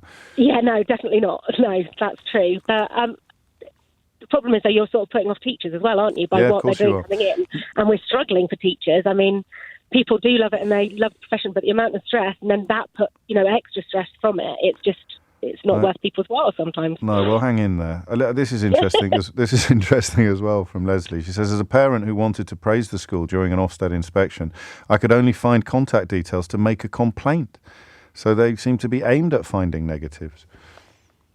So for us it did feel that, but my children's school that was inspected last year, theirs was a very different experience. So it's very much, I think, like a roll of a dice who comes in. School. Yeah, well, there it is. And that is something that is a leadership issue, because you should be having higher standards and higher standards of consistency across a workforce, even if it is hard to recruit and the terms and conditions have been affected by austerity. That is literally what the Commissioner should be concentrating on, but rather the Chief Inspector in this case. It's 11:30. Thomas Watts has your headlines. It is 11:34. You're listening to James O'Brien on LBC. Joined by the leader of the Labour Party, Kier Starmer, in about 10 minutes' time, just over 10 minutes' time. He has been delivering a speech designed to describe his Labour Party as having changed almost beyond recognition from the one that was trounced at the polls by Boris Johnson's Conservative Party in 2019. Stand by for that. First, more on Ofsted and why it is such a traumatic experience to have the inspectors come in, and whether it's a bit more equivocal, aren't we, on the question of whether or not you can call a halt on inspections. The teachers we've spoken to not necessarily persuaded that would be the way forward, but very, very clear on the need for some fairly serious and profound change to the system. Roy's in Bristol. Roy, what would you like to say? Oh, hi, hello, James. I was a lawyer governor for an academy in Bristol that had a no-notice inspection in November 2019 that was turned into a full inspection over 3 days. Right. And we were downgraded to inadequate and put into special measures, which essentially meant the end of the academy. It was an extraordinary experience and a very worrying one. Yes. I and our chair, who is an experienced environmental agency person dealing with judicial review, looked carefully at Ofsted's own code of practice as regards how inspections should be conducted. And we found huge numbers of breaches of that code. So what we did is we put in a very lengthy document to Ofsted saying, can you please review, please note all these points that bring to your attention. The reality is that review was looked at by Ofsted, no one independent. Who inspects what is it? Qui custodiet custodes. Exactly. And they came back and they altered one or two words. Wow. We were not happy. We decided that we would launch judicial review proceedings. So we instructed lawyers. We raised £20,000 from parents and others in order to challenge this. We submitted in due course a full claim for judicial review. Our papers, believe it or not, James, went to 1,000 pages in length. Gosh. Ofsted put in a defence. It then went before a judge, because to go to a full hearing of judicial review, a judge has to say, there's a good case here. I believe this could succeed. Yes. We succeeded, James. We succeeded. The judge said that he was satisfied that there was evidence of bias in the approach taken by Ofsted to our inspection. However, in order to enable us to take the matter further, I think I know what's we coming. would have to have raised another £60,000. And the school needs services, minibuses. Yes. One of the central points I'm trying to make here, James, is there is no way you can properly call Ofsted to account. Oh, interesting. You ask for a review, Ofsted reviews it. Yeah. If you take it to court, they've got all the money in the world. They don't have to worry about money. Yeah. we could. And another interesting aspect behind our inspection, James, is that it was in effect initiated by Damien Hines, who was Secretary of State for Education at the time, who wrote to Amanda Spielman saying, we've got concerns about Stein schools, because ours was the Steiner Academy. Okay. All freestanding, but on its own. He wrote to Amanda Spielman saying, we want these schools inspected. So we were the third Steiner Academy to be inspected. Everyone was found inadequate.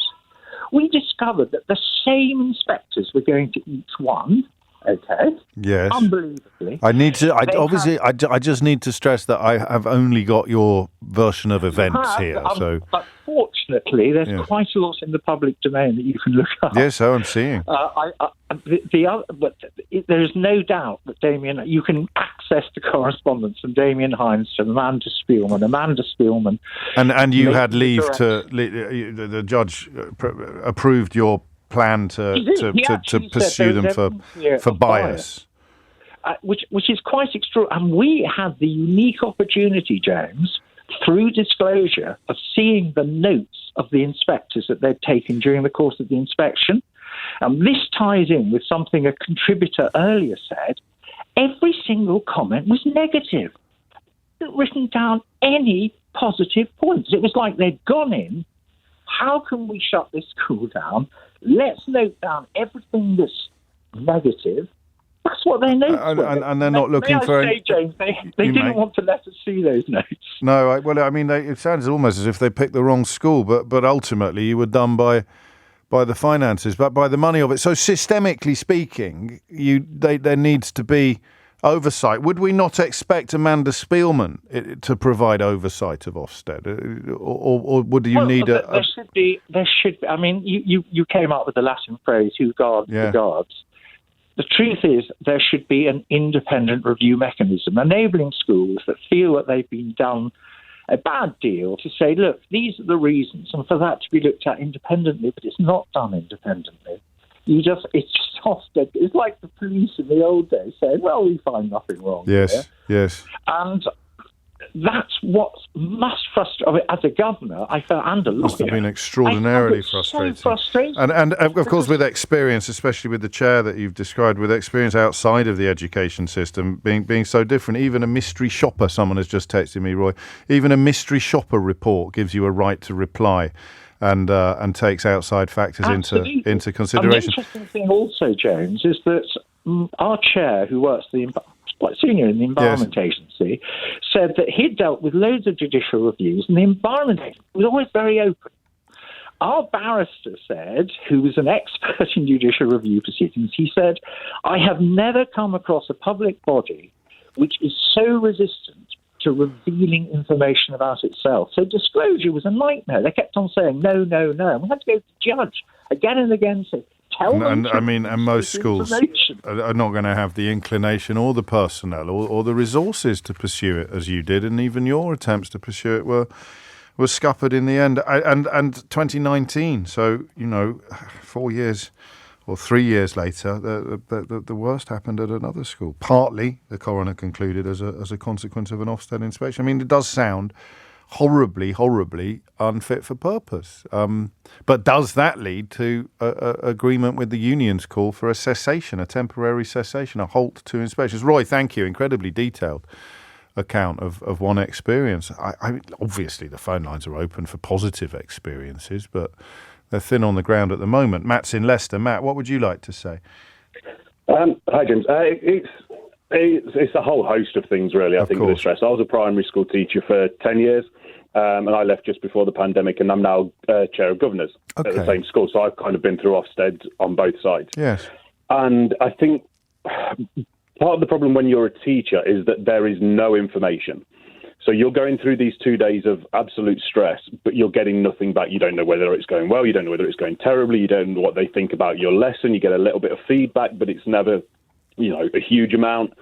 And I think the stress is exponential. So the government put stress on Ofsted. They then put a little bit more stress onto the head teachers, who then put a little bit more pressure onto the teachers. And so it just kind of builds up and builds up. And the goalposts constantly change as well, and the rules. I don't do we know? Do we understand? Apart from the resources being restricted and fewer inspectors coming in, do we know how it's ended up in such a mess? I think the fact that we've had, 760 education secretaries in the last 10 years. You weren't a maths teacher, were you, Matt? No. But I think that is part of the problem. There are schools in our area who are outstanding and haven't had an inspection for 10, 15 years in some cases, because they were outstanding before and they've just been left.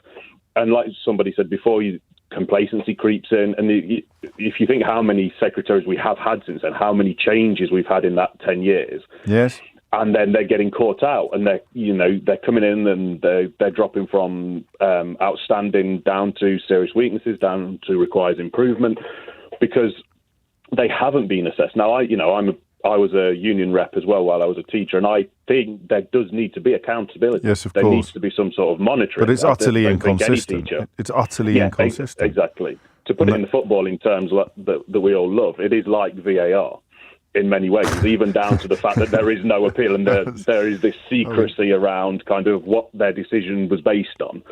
It is a lot. Yeah, like an opaqueness. I didn't need to crack on because I've got Kier Starmer on the other side of the bracket. If it's like VAR, we need to find out what Gary Lineker thinks. That never causes any problems, does it? If it's like VAR. Matt, thank you, mate. It is 11:44.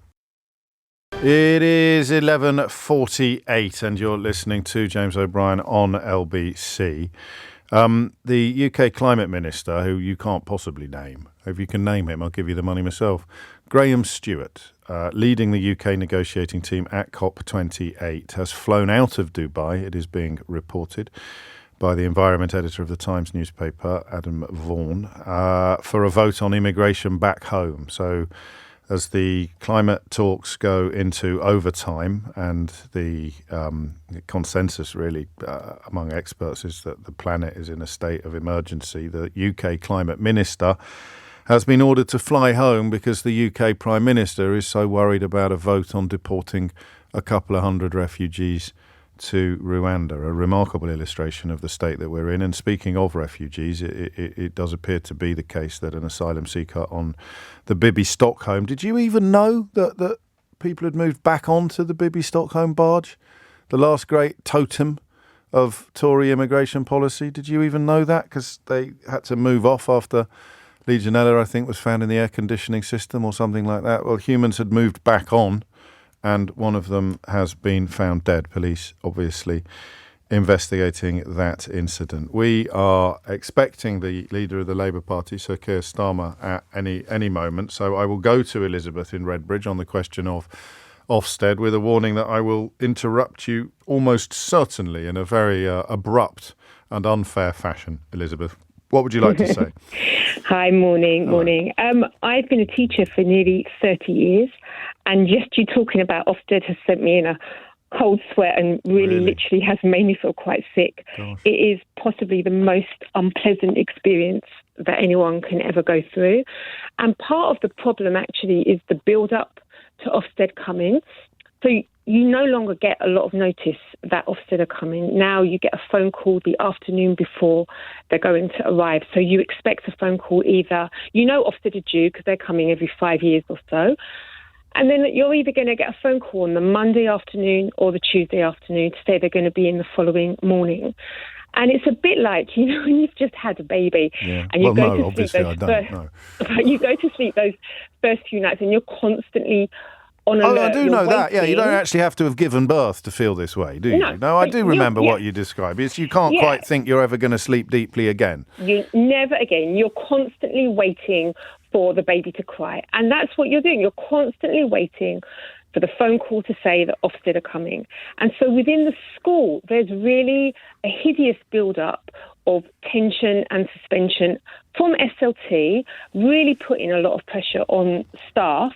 And so that's just a horrible situation to be constantly in. So you're already feeling stressed because you are just waiting for this thing to happen. Why is it so horrible? Why is it so stressful? Why is it so awful? Okay, so if you've been teaching in a school where the SLT, the senior leadership, are really, really strong, it's not quite as bad because they're so rigorous that you would have been having regular mocksteads, you would have been observed regularly, everything will really be in place. But if you were in a school where the SLT were not as rigorous, then it's almost like you're in a situation where they're suddenly realising there's a lot of things that we didn't have in place that we have to get in place. Yeah. And so, have we got lesson plans all really rigorously done? Do we have all our policies so you in place? you get it from both sides. It's tough enough working with a weak senior leadership team, but on top of that, when Ofsted turn up, the weakness of the senior leadership team will add to the trauma created by the Ofsted inspection. Elizabeth, I did warn you that I would cut you off abruptly and unfairly when the leader of the Labour Party became available, Kier Starmer, currently in Milton Keynes, where he has delivered an important speech explaining just how much the Labour Party has changed since he became leader. Who is the message aimed at, Kier Starmer? It's aimed very firmly at the country and at voters. When you lose... Today is obviously the 4-year anniversary, if you can believe it, of that terrible loss by the Labour Party in 2019. And when you lose that badly, the worst result for us since 1935, you don't look at the electorate and say, what were you doing? You look at your party and you change it. And that's what we have done. And we've changed it fundamentally to a country of service, to a party of service, ready to govern. And I can't help but observe that whilst we've been busy moving in the direction of country first, the Tory party has been moving in the opposite direction. And many people who will have voted Conservative in the past, I think, will feel that their party has drifted away from them, a bit like Labour voters did back in 2019, and that that's why I've been saying to them, we've got a mission, and a decade of national renewal is what we need after this 13 years of decline. And we hope that people who not only traditionally vote Labour, but who might be thinking of voting Labour for possibly the first time, will join us in that mission of national renewal. What do you think turned people off in 2019? And were you aware of it when you were campaigning to govern under Jeremy Corbyn?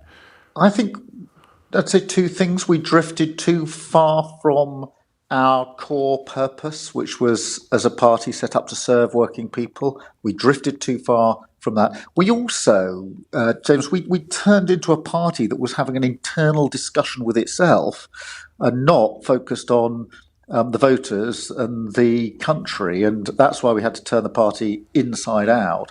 We'd been drifting for a while. I mean, 2019 was the worst result, but of course we had lost 3 general elections before that as well, and that's why we've moved with such pace to change the Labour Party in the 4 short years that we've had since that general election result. So you had, I think you did say in the speech that it wasn't just under Jeremy Corbyn, but it had been drifting for a while.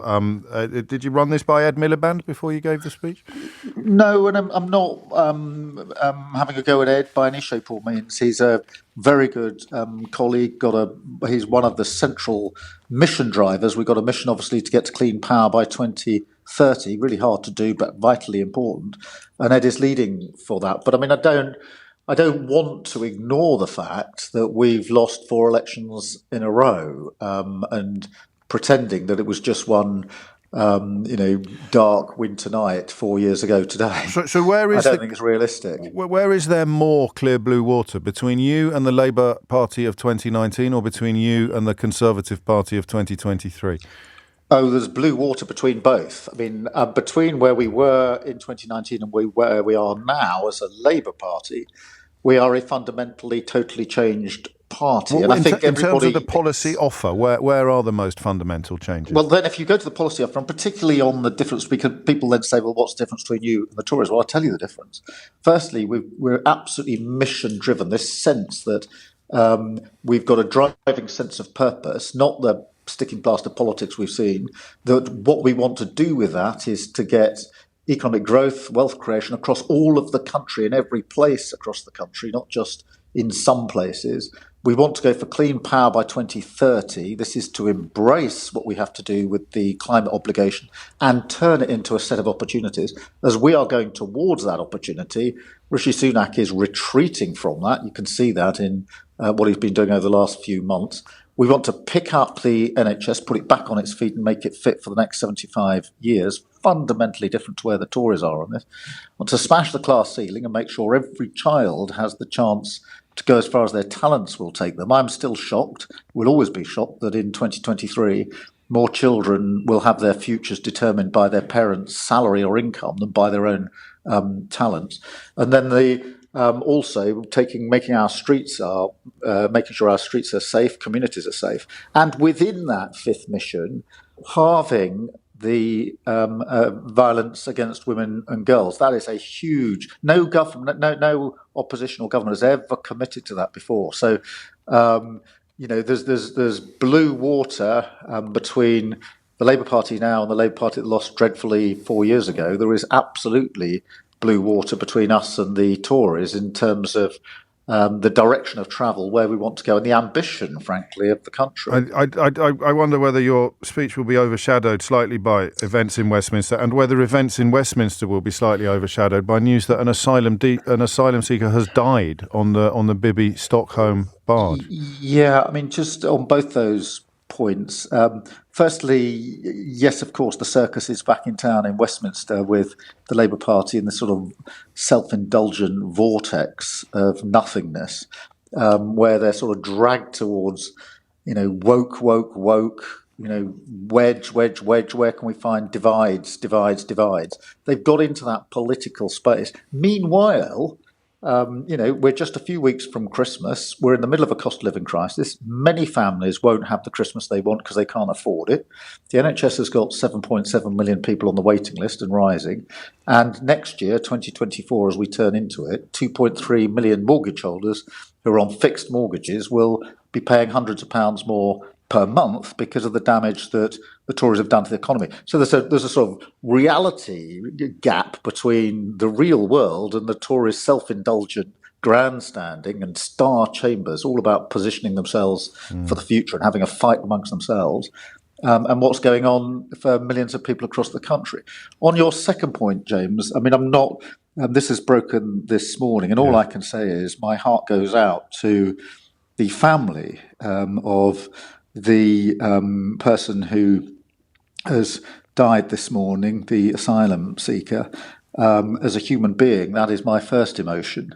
And I don't know the full circumstances because I've been in my speech this morning, but whatever the circumstances, my heart goes out to the family and friends of the poor individual who has lost their lives. Thank you. I took a call from John in Shepton Mallet earlier this week. He's never, ever voted any other way but Labour, but he said you'd lost his vote after your praise for Margaret Thatcher.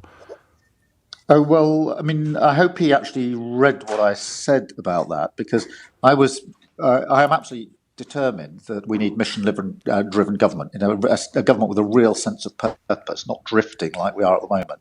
And I was giving examples of leaders since the war who've had that sense of mission. Obviously, Attlee, who had the mission for a new Jerusalem, if you like, rebuilding after the war. Obviously, Tony Blair in '97, the mission of the optimism of turning into a new century. But also Thatcher had a mission. Now, I personally disagree with her mission. I disagree with what she did. That doesn't stop me saying that she had a sense of plan and mission, unlike the drift that we've had in the last 13 years. And I defy anybody to tell me what the defining mission or purpose has been of the last 13 years. With Attlee, with Thatcher and Blair, you could say what they were trying to achieve. Now, with Thatcher, I completely disagree with what she was trying to achieve. But I'm comparing and contrasting with the last 13 years, and almost as a statement of intent, saying I intend the next Labour government, if we're privileged enough to come in to serve, to be mission-driven and to fix the fundamentals and not swan around pretending that sticking plasters are going to do it. So, Kier Starmer, many thanks. I know you've got a tight schedule, but there are a couple of other questions I shall save until the next time. The time now is 1 minute after 12. You are listening to James O'Brien on LBC. It's coming up to 5 minutes after 12. All 198 countries at COP28 have to agree with each other. Otherwise, there is no deal. And no deal is not better. And our minister, the leader of the UK delegation, has just hopped on a plane to come home so that he can vote in this Rwanda bill, which the debate starts in about 35 to 40 minutes. It's scheduled to start at about 12:40, but the vote, I'll tell you what, we'll get Natasha Clark to talk us through the timetable and what is and what is not likely to happen today. But I don't think the vote is until this evening. I'm going to talk next about why is it such a fact. Can I do a topic on why it's such an interesting topic? Would that be too meta even for the time that we spend together, even for one of our 12 o'clock slightly more light-hearted conversations? Not always, just sometimes. I'm looking at news that customers are more likely to buy plant-based food when they are not labelled as vegan. So if they took a food gift basket, labelled it vegan, and 20% of people chose it. When they labelled it healthy and sustainable food, 44% of people opted for the same basket. It's an interesting piece of research at the University of Southern California, and it was part of a national food choice experiment to determine how people respond to labels such as vegan and plant-based compared to healthy, sustainable, or healthy and sustainable. It's all emerged at the annual conference of the Society for Risk Analysis. The other basket was a food gift basket without meat and dairy, and another with meat and dairy. So that's the interesting bit, really. The one without meat and dairy attracted 20% of participants when it was labelled vegan, and 27% when it was labelled plant-based. It comes at the same time that Heather Mills, you remember her, the former wife of Paul McCartney, who set up a very successful, I think, vegan food company called V-Bites. They sold, I think, 25% of it to the German food company that owns hula hoops. And it's gone under. She's blamed the gaslighting. Well, if you read the Daily Telegraph, she's blamed the gaslighting meat industry for the collapse of her vegan food empire. If you read what she actually said a little later in the coverage, she considers Brexit to be a large contributor to the problem as well. But there's something in the wind here, isn't there? Don't you think? There's something in the wind, and I'm a little bit surprised by it. And I don't know that it can be explained by simple sort of the world turning explanations. What am I talking about? I'm talking about a sense that I think is accurate, but which you are certainly free to challenge.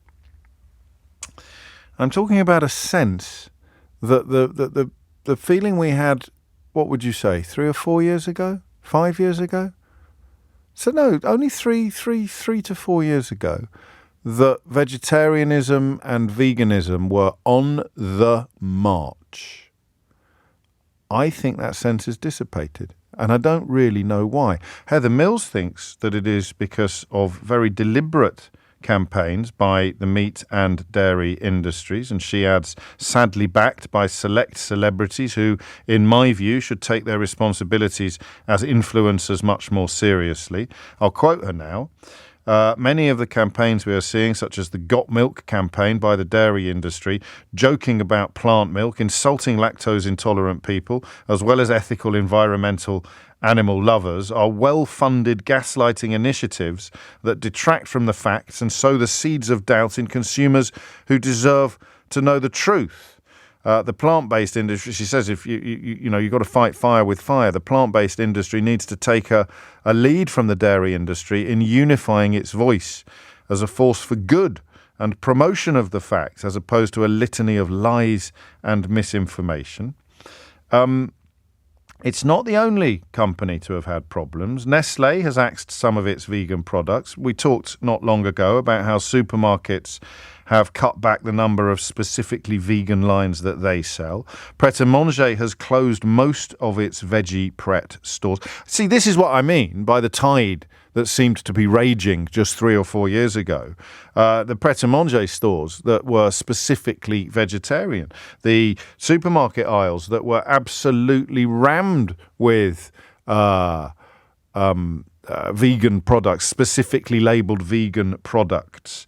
Then you've got the sausage maker Heck that cut its range of vegan products from 15 down to 2 earlier this year, with the founder saying the public somehow wasn't quite ready for it yet.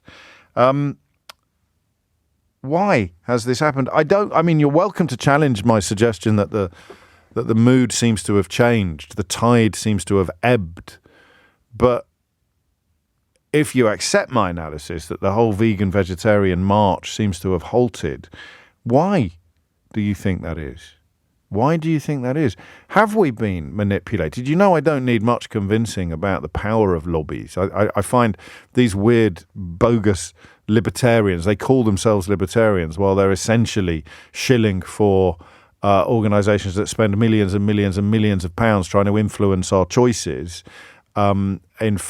opposed to organisations that don't have any money at all to spend on influencing our choices. So when's the last time you saw a luscious advert encouraging you to drink tap water, for example, as opposed to a luscious advert encouraging you to drink carbonated corn syrup? And yet you'll find some bogus libertarian working for a so-called think tank who claims that it's outrageous that people want to take away freedom of choice. And they're almost certainly trousering checks from the carbonated corn syrup lobby at the same time. I saw one the other day, and it said, oh, yes, you don't think people are capable of reaching healthy decisions for themselves without government intervention. I thought, have you even heard of cigarettes? Are you aware of why one of the biggest killers of humans has been whipped into retreat in this country over the last couple of decades? Do you think that happened through freedom of choice? Or do you think that happened because of legislation surrounding advertising and labelling and public health pronouncements? So anyone who ever says to you the freedom of choice needs to answer 2 questions. Number 1, have you ever heard of cigarettes? And number 2, where's the budget for encouraging people to make healthy choices? Where's the lettuce budget? Because the other story that caught my eye this morning was about health inequality. Well, there were 2, actually. There was a story about the poorer family being the most likely to have the worst diet, which wasn't a major shock for reasons that we've discussed on the programme quite a lot. But the health inequality, the risk of dying from cancer in some poorer parts of England is now more than 70% higher than it is in wealthy areas. And a part of that process will be diet and other lifestyle issues. But the question of why the vegetarian what's the word I want? Crusade? The vegetarian vegan crusade 3 years ago was working brilliantly. It was really marching forwards. And today it's not. What's happened in your view? 0345 6060 973. Now, you may have an immediate answer for me on this, because you have been following it quite closely, whether through your personal preferences on diet or whether because, like Heather Mills, you're in the industry, you're connected to the sort of hospitality world. But the question of why, I thought that the tipping point had been reached. I genuinely did. I think you could probably tell in the way that I talked about it on the radio. I honestly thought that you go to an adventure playground and there's got a giant seesaw and you walk up it quite slowly and then you reach the point where it begins to tip. I thought we'd reached that point and that the tipping towards much more widespread vegetarianism and veganism had been achieved. And yet all of those examples that I've given you, up to and including Heather Mills blaming the gaslighting meat industry for the collapse of her vegan food empire, they would all seem to suggest that the tipping point, it toppled a bit and it just had that little wobble, and then we sort of stepped backwards and the seesaw went back to where it was when it started. Maybe it's still toppling, I don't know. But that's my question for you. Why had that seemingly unstoppable march towards much more widespread vegetarianism and veganism, why has it apparently, slowed and or halted. You can choose which verb you prefer. It's slowed down quite a lot or it has halted altogether. Hit the numbers now. You will get through. 0345 6060 973 is the number that you need. Because it has taken me by surprise, that. So much so that I'm prepared to give Heather Mills the benefit of the doubt and wonder whether she's right. Actually, there has been a sort of successful, surreptitious social engineering underway that has turned us against vegetarianism and veganism, even as we thought that the battle was almost over. It's 12:15. It's 80 minutes after 12. So why has the enthusiasm for vegan and vegetarian food waned so noticeably? Let's go to Gateshead. Daniel is there. Daniel, what would you like to say? Hiya there, James. I opened up a coffee shop in Gateshead 8 months ago. I remember. It's in the park. It's in the park. It is, yes, in Saltwell Park, yes. There we go. Say that again more slowly so that people can come and see you. Yeah, so it's Prism Coffee in Saltwell Park, Gateshead. There you go. Gateshead's first ever specialty coffee shop. Fantastic. So what a lot of people don't know is that pretty much everything that I sell is vegan. Okay. So it's not something that I advertise. A really, really big core of what I do here is There's to try and prove... There's another dog in the background. I can't believe it. It's like Crufts today, this programme. So a lot of what I do here is to prove that there are kind of sustainable alternatives to kind of everyday things. So a lot of people see the mulled apple crumble cake or the winter cake or the stollen buns. They see all the sausage rolls, etc. Can you call it a sausage roll if there's no sausage involved? Well, you can't call it a meat sausage roll, but a sausage is a form, not an ingredient. Yeah, otherwise, I suppose. Like a sausage dog, says Keith. Yes, I take your point. So, yeah, same way as a burger or patty, they're just forms, right? So do you think there's a stigma then attached to the word vegan that wasn't there 5 years ago? Or maybe it was there all along. They backed the wrong horse, all these companies that went all in on vegan lines and vegan It's products. always been there, and it's interesting because I think, like most of what's happened, everything's kind of polarized. Yeah, maybe. So for example, in the first week I opened, I'll never forget this. I knew I did the right thing because I had this slightly older gentleman come up and he was just like, so I do oat milk as standard, and then cow's milk is an option. People can request it. Yes. And he's like, no, I don't want any of that rubbish. I want proper milk in my coffee, please. And then proceeded to order 2 sausage rolls, sat down, shoved them down his throat. I had a really long queue, and he proceeded to go to everyone in the queue to say, best pork sausage roll I've ever had. Well, that is it. So he just thought he'd eat a meat, and to be fair, I've had a couple of vegan sausage rolls, and you would struggle to tell the difference. I like this a lot. What you don't recognise then the idea that it's declined. They're just not buying the stuff in the supermarkets and the processed stuff. So one of the things that I told your producer is that there's definitely been there is a slightly more kind of acute awareness around ultra-processed foods. Yeah. And kind of like a year and a half ago, there was a really massive kind of thing. Everyone was going crazy for all the vegan doner kebab meat and the vegan turkey and then Chris Van all Tulleken's book came out, didn't it? And everybody sort of woke up to the danger of eating too much ultra-processed food. I think you're probably right. I think that's going to prove to be a big part of what we're talking about. Before you go, Daniel, how is business?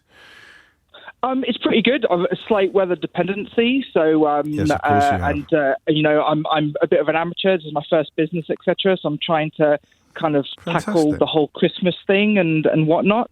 But so far, so good. Just trying to get my first year under my belt. Well, good luck, seriously, and I'm happy to give you a little bit of support there. Speaking of the weather, the storm clouds are gathering over Westminster, both metaphorically and meteorologically, actually, with this looming vote. Natasha Clark is with us just to talk us through what's going to happen later today. The debate starts in about 20 minutes, but the vote will not be for several hours. Yeah, that's right. The Home Secretary, James Cleverly, will be opening the debate this afternoon, and we're not expecting a vote until around 7p. Tonight on Rishi Sunak's second reading of his Rwanda safety bill. And now obviously Tory MPs hold up today in Westminster discussing whether or not they're going to back it. Well, the One Nation lot, who there were worries that they might think it was too unpleasant policy, they've essentially fallen into line, so we can just about put up with this. But do they really call themselves the Five Families? I don't think they do. I think that's maybe something lovely newspaper columnists have labelled them. You have to hope not, although I wouldn't put anything past Mark Francois and his mates. They are not yet clear on whether or not. Is there enough of them to sink the whole bill? There are, but I just don't think that they're going to. I don't think there's going to be enough of them putting their heads over the parapet, as it were. And do they move as one like they did during Brexit? That's what they're discussing today, whether they abstain on the motion, on the vote today, or they decide to vote it down completely. Now, at the moment, you can't amend it because it's only second reading. So in order to amend it and either toughen it up or loosen it a bit, you're going to have to wait for the third reading and for the committee stages, which come later on. But, if the Prime Minister has no intention of doing so, you kind of, if you're a Tory MP, you're going to go, well, why don't we just kill this thing now if we don't think it's going to get any better? That's the argument that those guys are weighing up today. And you're right, the One Nationists have decided to essentially to hold their noses and say, we don't think this breaks international law. Now, whether or not they privately think maybe it will or not. And I personally was looking at some of the legal advice yesterday, and there are things in there that they could unpick. It says it may meet international laws. It's vulnerable to international law. Exactly. So it's not that clear cut. I would have said some of them would have come out and said, we're not quite happy about this. But I think they realise that this is probably going to get amended in the House of Lords and probably will go in the favour of the One Nation Conservatives in order to weaken it a little bit in the eyes of the Tory right in the coming weeks and months to come when that bill does come back over Christmas. So it's going to be a Christmas nightmare for the Prime Minister as he tries to But the expectation is, certainly Kier Starmer has said this morning, that tonight's vote will go the government's way. I think that seems to be the consensus, unless we've all been wrong before, lest there is a shock surprise and they all decide en masse. I think Robert Jenrick and Suella Braverman will be quite crucial in deciding which way they go, and at the moment we have no indication of whether they would abstain. Doesn't Jenrick have to vote against it because he resigned in protest at it? He will either abstain or vote against, and that's what they're deciding, and they haven't quite made up their mind, or at least if they have, they haven't told us about it. And is there a result which would constitute a technical victory for Rishi Sunak but leave his leadership massively weakened? Absolutely. I think last night people were sort of trying to predict where this was going to go, and they were saying maybe 10 to 20 abstentions. I think personally, if he gets 20 abstentions, that's a serious threat for him. And if they do vote en masse, there's up to 40 of them. If all 40 of them either vote against or abstain, that's going to look pretty poor. And it's a real signal to the Prime Minister that you've got to do something, or there's a potential that they could vote it down at a later date. It's a bit of a warning shot for him. And how many letters of no confidence are needed at the moment? It's around 50. It depends on the amount of Tory MPs that we have, and as you know, they keep falling off, dropping like flies. I think it's around 50-51, and I think the consensus seems to be that there's maybe around 20-25 in already. So it doesn't seem like we're anywhere near that, and that is obviously just a guess. We don't know many people that have publicly said. I think Andrea Jenkins has said recently she's got a confidence letter in, but most Tory MPs do not tell us when they're putting those letters in. She used her best crayons. Thank you, Natasha Clark. That vote, that debate, as we say, due to start in about 15 minutes' time. In that vote, 7ish tonight or later? I think we're expecting the vote to be around 7:15 and the result to be around 7:30. Thank you very much. Back to this vexed question of why the vegan and vegetarian craze that seemed to be engulfing the country not that long ago is now in abeyance. Sharon is in Milford in Surrey. Sharon, what would you like to say? Hi, James. Hello. I have 2 vegan sons, and they won't eat any ready-made or processed food, vegan meals. But the reason is because they're thinking about what goes into their food all the time. They want to be healthy. They want to keep fit. So they like to cook from scratch. Their girlfriends are both vegan. All their friends are vegan. I don't think that that it's not as popular as it used to be. I just think that, especially the young generation, they are so, thinking about what goes into their food and a healthy body. Yes, I get it. So it is the sort of stuff in the freezer section and the stuff in the supermarket in the colourful boxes that might be vegan and or vegetarian that people are turning away from, but it doesn't mean they're turning away from vegan and or vegetarian food. Until we come to the second bit of the story, which is that customers are more likely to buy plant-based foods when they are not labelled as vegan. So there is some stigma attached to the V word, I think. I mean, I think there's always been a stigma. There's a stigma now. I mean, whenever I say my sons are vegan or I was vegan for a while, I get that look, oh my God, that sort of thing, as I'm going to preach to them, about it all the time, which, to be honest with you, my two sons are infuriating. They're constantly preaching to me about it. But, I just think that the biggest issue is what goes in those meals, and the youngsters thinking about that. And also, the prices of it is ridiculous. Yes. There's never any offers on it. No, and so why would you? Cost of living as well, I suppose. You're going to be able to mash up your own stuff and cook up your own stuff much more 100%. when you're looking at the bills all the time. Thank you, Sharon. Did you know, even as someone who recognised what an absolute prat he was on this issue, catch yourself sounding like one of those people who overweight men who bang on about how ridiculous vegetarianism is. Very much one of those back in the day. But even as someone who's worked to improve in that field, when she said then that you can see people's eyes go when you say you're a vegan, I do know what she means. I put some effort into trying to work out where this came from once for my last book, not the one that's out now, the one before. And I think it's shame and guilt. I think it is the knowledge that these people are actually more virtuous than you. And I use the word virtuous quite loosely. You do not eat meat. Somewhere deep inside, we love to revel in our reputation as a nation of animal lovers, when in fact we're a nation of animal munchers. And there is a cognitive dissonance probably involved in that. So when someone says vegan, I think we feel judged, even though many vegans are not judgy. Some are, but many are not. I think when someone, that's why Sharon describes the eyes, seeing it in the eyes, that sense that you, oh yeah, right, get you then. Because you are conceding less virtue to somebody else, even though they're not trying to proselytize or preach. I think that's quite a large part of it. I think shame is such a big driver. And I know what I'm talking about here because I was raised as a Catholic. Shame is such a big driver of human behaviour and one that we very, very rarely talk about. It's 12:30 and Amelia Cox has your headlines. It is 12:33. I wonder if Rolf in Liverpool has a point. He says, I think it's a reaction to the slightly woke implications of veganism. Well, I think that fits with what I was saying about virtue. People who describe themselves as anti-woke are often ashamed of their lack of virtue, and some people who describe themselves as woke, of course, are sometimes not that virtuous. They just like to pat themselves on the back for being so. But I think that works on both fronts, actually. Slight change, a profound change of pace now. You will be aware, I presume, and if you're not, then more homework for you, of the triple lock, a vital measure of providing economic security for pensioners over the last decade, making sure that what pensioners receive from the state every week is tied to what they are going to be required to pay out in order to maintain a certain standard of living. You will not yet, I don't imagine, have heard of a triple key of financial commitments from government. That is what the country's first and longest serving children's charity is calling for.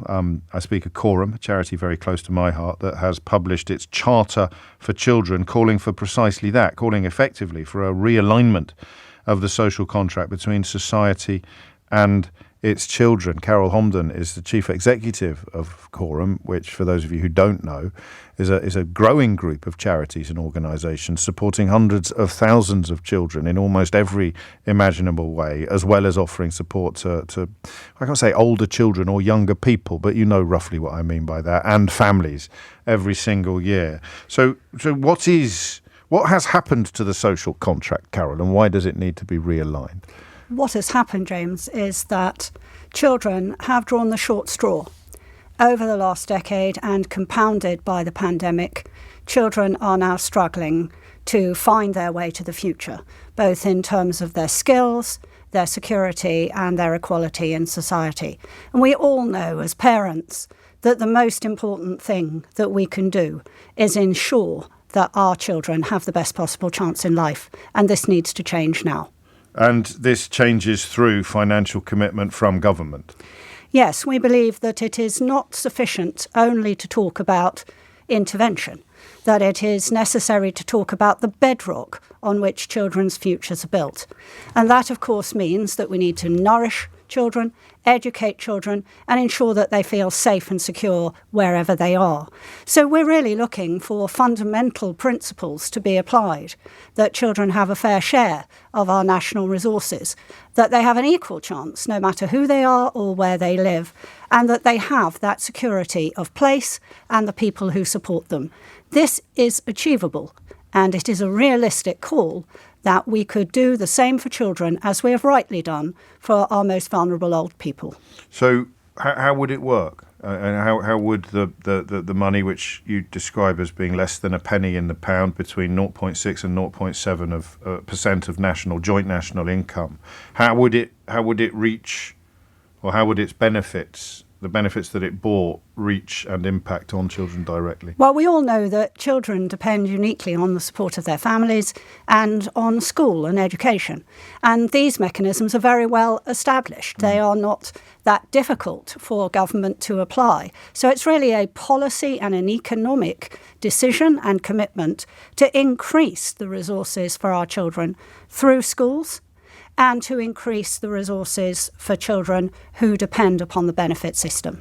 So what are we talking about in schools? What would change for a child? What are they currently not having access to or benefiting from that you want to see more of?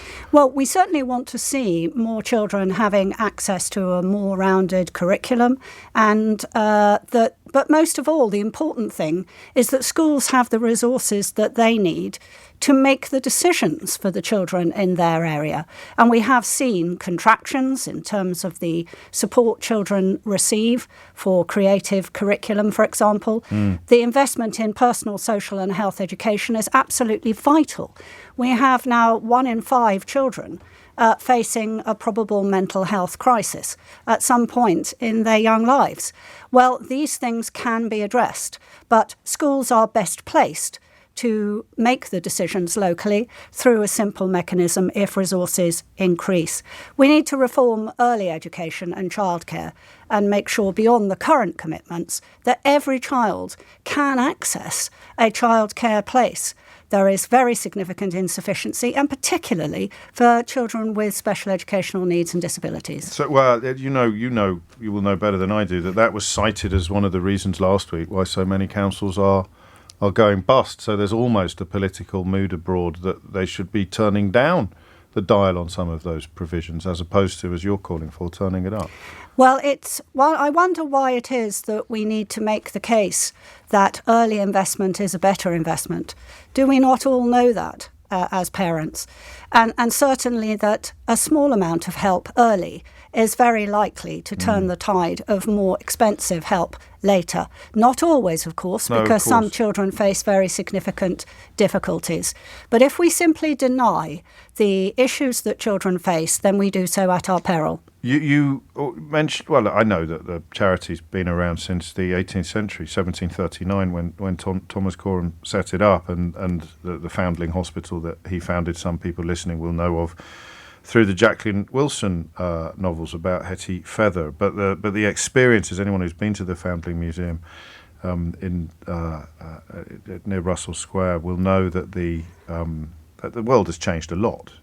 What struck me about the press release I saw earlier was you saying that things in some areas, although obviously life is significantly better for children than it was in 1739, in some areas, some of the things you watch and you measure, things have even gone backwards in the last few years. They have gone backwards, I'm afraid, since our current progress since the war. Right. So since the Second World War, the outcomes for children were progressively improving. But now this is not true on our watch. We are not seeing that progressive improvement, and we are seeing new types of health and mental health challenges that we must respond to. Of course, things are infinitely better than they were when Thomas Quorum walked the streets, but we still have children who are at risk on the streets, usually in their late adolescence. We still have children in our society without recourse to public funds. We still have children who can't depend upon a hot meal each day. You've launched, it's a slightly dirty word on this programme, but there are good think tanks, as well as the secretly funded lobby groups masquerading as think tanks. The Quorum Institute for Children will clearly fit into the former category. What is that designed to do? It's designed to help us all to come together to shift this dial, to actually look at what we need to commit to as a society and how we need to do it. So I think the thing that is different is that it's astonishing that there is no dedicated centre, except for Quorum, really, that is combining uniquely the multidisciplinary approach that's necessary to address the challenges that children face, and it is uniquely focused upon them. Specifically to children, that's what makes you unique. That's what makes it unique. And also the fact that we hope we speak because we do. Yes. And so actually this is about saying how. There is excellent research. There is wonderful work that is done by many charities that are sister organisations to us. But the question of how you affect sustainable change for every child across the country and that they do not fall into the postcode lottery, that is the question and challenge for us for the next generation. And these would be evidence-based solutions to the challenges that you face, or that children and young people face in policy, law and practice. So feeding into the Charter, effectively, that become like a symbiotic relationship between... That's right. And at the heart of it needs to be the experience of children and young people today, not only the experience of those of us who were once a child. And it's a call... Because there's always a tension, isn't there? I forget who it was, possibly Aneurin Bevan, who spoke of charity in very negative terms. Essentially, a civilised society shouldn't need charity, which might be true, but if we don't have it, then there's nothing. If Quorum wasn't there, I dread to think about how lives of all the children you've helped might have unfolded over since 1739, in fact. But this is sort of a combination of two, isn't it? You're calling on the government to free up money that the government already receives and reallocate and redirect it towards ensuring longer-term solutions to problems that face children. That's exactly right, But why James. does it need doing? It sounds like a bleeding obvious thing to do when you put it like that. It does. And I think one of the reasons we're publishing this charter is to remind ourselves of the commitments that we as a society have. We've lost focus on it. We need to refocus and we need to allocate a greater share. But it's going to take more than one parliament, more than one sector, and more than one generation. How can people find out more about this in particular and about Quorum in general? People can find out more at quorum.org.uk. And please do take a look and support this charter in every way that you can. It's an extraordinary organisation, I can say that. And the charter is just the latest chapter in an incredible story. Carol Homden, thank you for coming in today and good luck with it.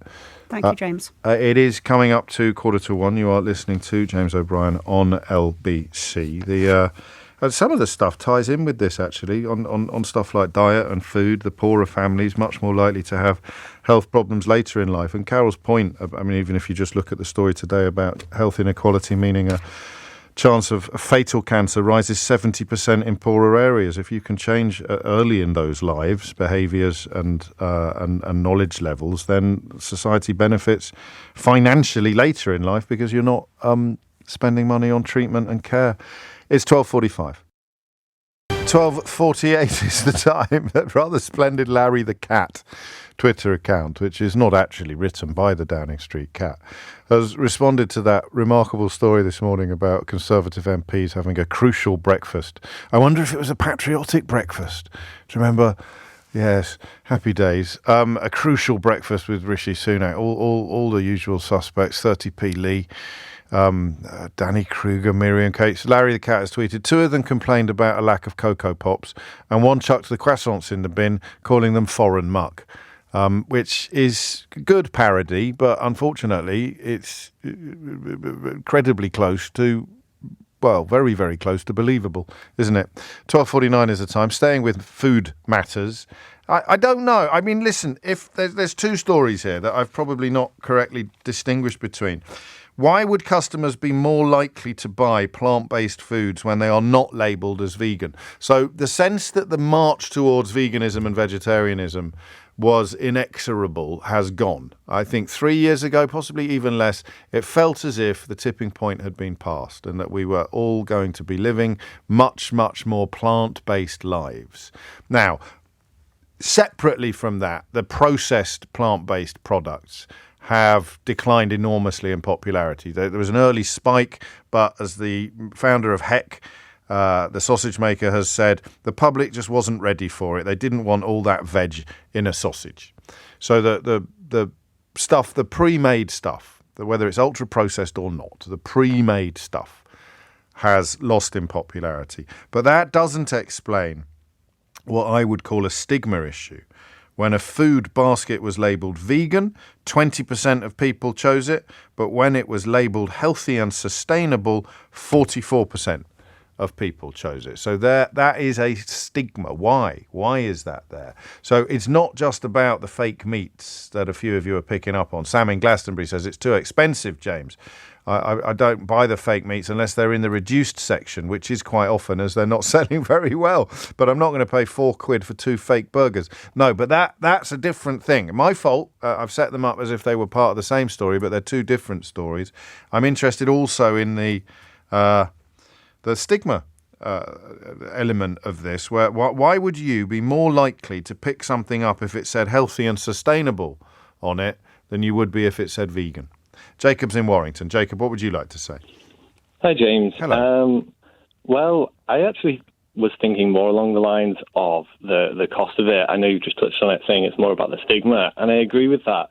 But I do think it's quite an important element that I think when that movement happened, a lot of people didn't make the full transition into being vegan, but they did decide that they wanted to cut down.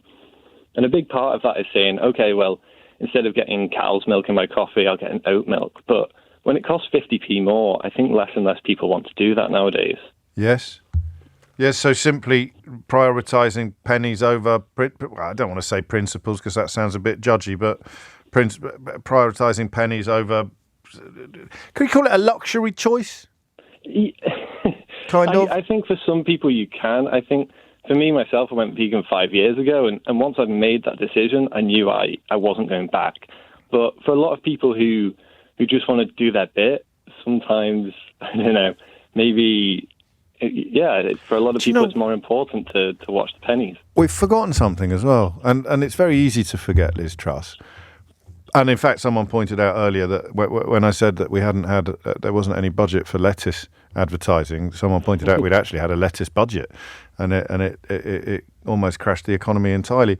But was it her who talked about the tofu eating wokerati? So Rolf in Liverpool's point, just up the road from you, Rolf in Liverpool's point about that having a woke element to it. I don't know that it would.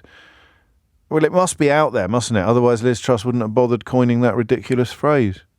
Yeah, definitely, and then that turns into policy. So you have issues of, I think the reason that things like oat milk is so expensive is that they can't compete against dairy milk because that's subsidised by the government. Right. And bodies like the UN are showing governments that a plant-based diet is better for the environment, but they just, I think because it's so unpopular, and you've got lobbies, stigma. You've got commercial lobbies, but also as you've reminded us, the government's interested in keeping dairy farms up and well, quite a bit interested. If it was that interested, it wouldn't have encouraged them all to vote for Brexit. But the dairy issue, the dairy industry is of economic importance in a way that the oat milk industry at the moment would not be in the same way. Jacob, thank you. Lots of food for thought here. I said that with a straight face. Halfway through saying it, I realised it was a very weak pun. The nick of time, you might say. Thank you, Jacob. Emerson's in Shoreditch. Emerson, what would you like to say? Hi, James. Before I start, I'm a big fan here. Thank you. Listen to you every day. You're very kind. I mean, except for Monday. This is my day off. Okay, that's allowed. You can always listen on catch up, Emerson, but I fully appreciate you can have too much of a good thing. Right. I'm a chef, and I'm a founder of a vegetarian restaurant. Although 90% of my food is vegan, but it's not intentional. So got it. From my customers, I speak to them every day. I go to the floor, I talk to the customers, and a vast majority of my customers are what you would call a normal person. Yes. They have an omnivore diet, and they come to us either because they feel like they tried new things or they just want to feel better about themselves. Yes. A minority, maybe less than 5%, are vegan. And the problem, we are doing this all wrong. If you, let's say you yourself, decided to become vegan tomorrow, and then you replace your traditional diet to a fully plant-based that is mainly based on ultra-processed food. Yes. You're not helping the environment. Yes. You're not helping your health, and surely you will feel it very quickly. A change on your gut flora, a change on your mood. We are doing this all wrong. Plant-based food supposed to be based on plants. Yes. Surely. Yes, not on things cooked up in a laboratory. Exactly. And if you go to most of these vegan restaurants you have today, they are the ones who are ruining this for us. If you go to most of the vegan restaurants today, and all the food is no chicken, buffalo wings, and Well, that won't be so much in the vegan restaurants. That will be the vegan option in the new generation. I have a 25-year-old son. Yes. And what his mates eat is terrible, regardless of your diet, regardless if you are vegan or not. It's terrible. The ultra-processed food industry, regardless of your diet, regardless if it's vegan or not, they are the number one cause for deforestation today. And the solution is much, much simpler. The solution is go to a farmer's market, buy some local produced veggies, go home and cook. In a nutshell, stop being lazy. Yes. No, I hear you. I do. I know you're not speaking directly to me, but I felt a little frisson of guilt there. So talk me through what's on the menu today at your restaurant. Oh, my menu changes very, very often. I'm sure. So much to do. So we use a lentil-based cream to replace the traditional cream. So we offer both ways. We are not vegan, we are vegetarian. Okay. So we do milk, we do cheeses, but then vegetables. Because if you're the chef that I think you are, I think you once said that you have butter running through your veins. I do love a butter. I mean, what else can I take off my menu? No, I hear you. The solution is not. I'm happy that these plant-based meats, these vegan meats, are going out of the shops. Are going bust. Because they're a fake food, really. They're not just a fake meat, but they're a fake food. Not just that. They are criminal. They are using methyl cellulose as a binder to glue the whole stuff together. That's really interesting. Methyl cellulose is also used as a wallpaper glue. So they are basically putting wallpaper glue on your food and telling you this is a good replacement. This is somehow a healthy option. It is the Oliveira kitchen in Shoreditch where you ply your trade, I think. I know that I'm going to upset a lot of vegans today, but they are my friends. You haven't upset anybody. I don't see how you would have upset anybody. You're giving people choice and explanation and clarity. It looks like a lovely restaurant. It's in a very cool part of town, Emerson, isn't it? Oh, thank you. Oh, you're very welcome. I shall see you one day, I hope. Many thanks. I learned a lot that hour, actually, unexpectedly in some ways, because I thought the conversation was going to go in one direction. The pre-processed packaged stuff in the freezer aisle, wallpaper paste, as we will always think of it from now on, that you get that now. This is a very different conversation. from the stigma issue, which may still be in abeyance. I'm not sure. If you did miss any of today's show, you can listen back on Catch Up on Global Player, where you can also, of course, pause and rewind live radio. You'll find all of LBC shows there to catch up on, as well as the world's biggest podcasts. Pause and rewind live radio on Global Player, where you're always in control. Download it for free from your app store or head to globalplayer.com. Coming up at 4 on LBC, it's Tom Swarbrick, but now it's time for Sheila Foad. But now it's time for Sheila Foad. But now it's time for Sheila Foad. But now it's time for Sheila Foad. But now it's time for Sheila Foad. But now it's time for Sheila Foad. But now it's time for Sheila Foad. But now it's time for Sheila Foad. But now it's time for Sheila Foad. But now it's time for Sheila Foad. But now it's time for Sheila Foad. But now it's time for Sheila Foad. But now it's time for Sheila Foad. But now it's time for Sheila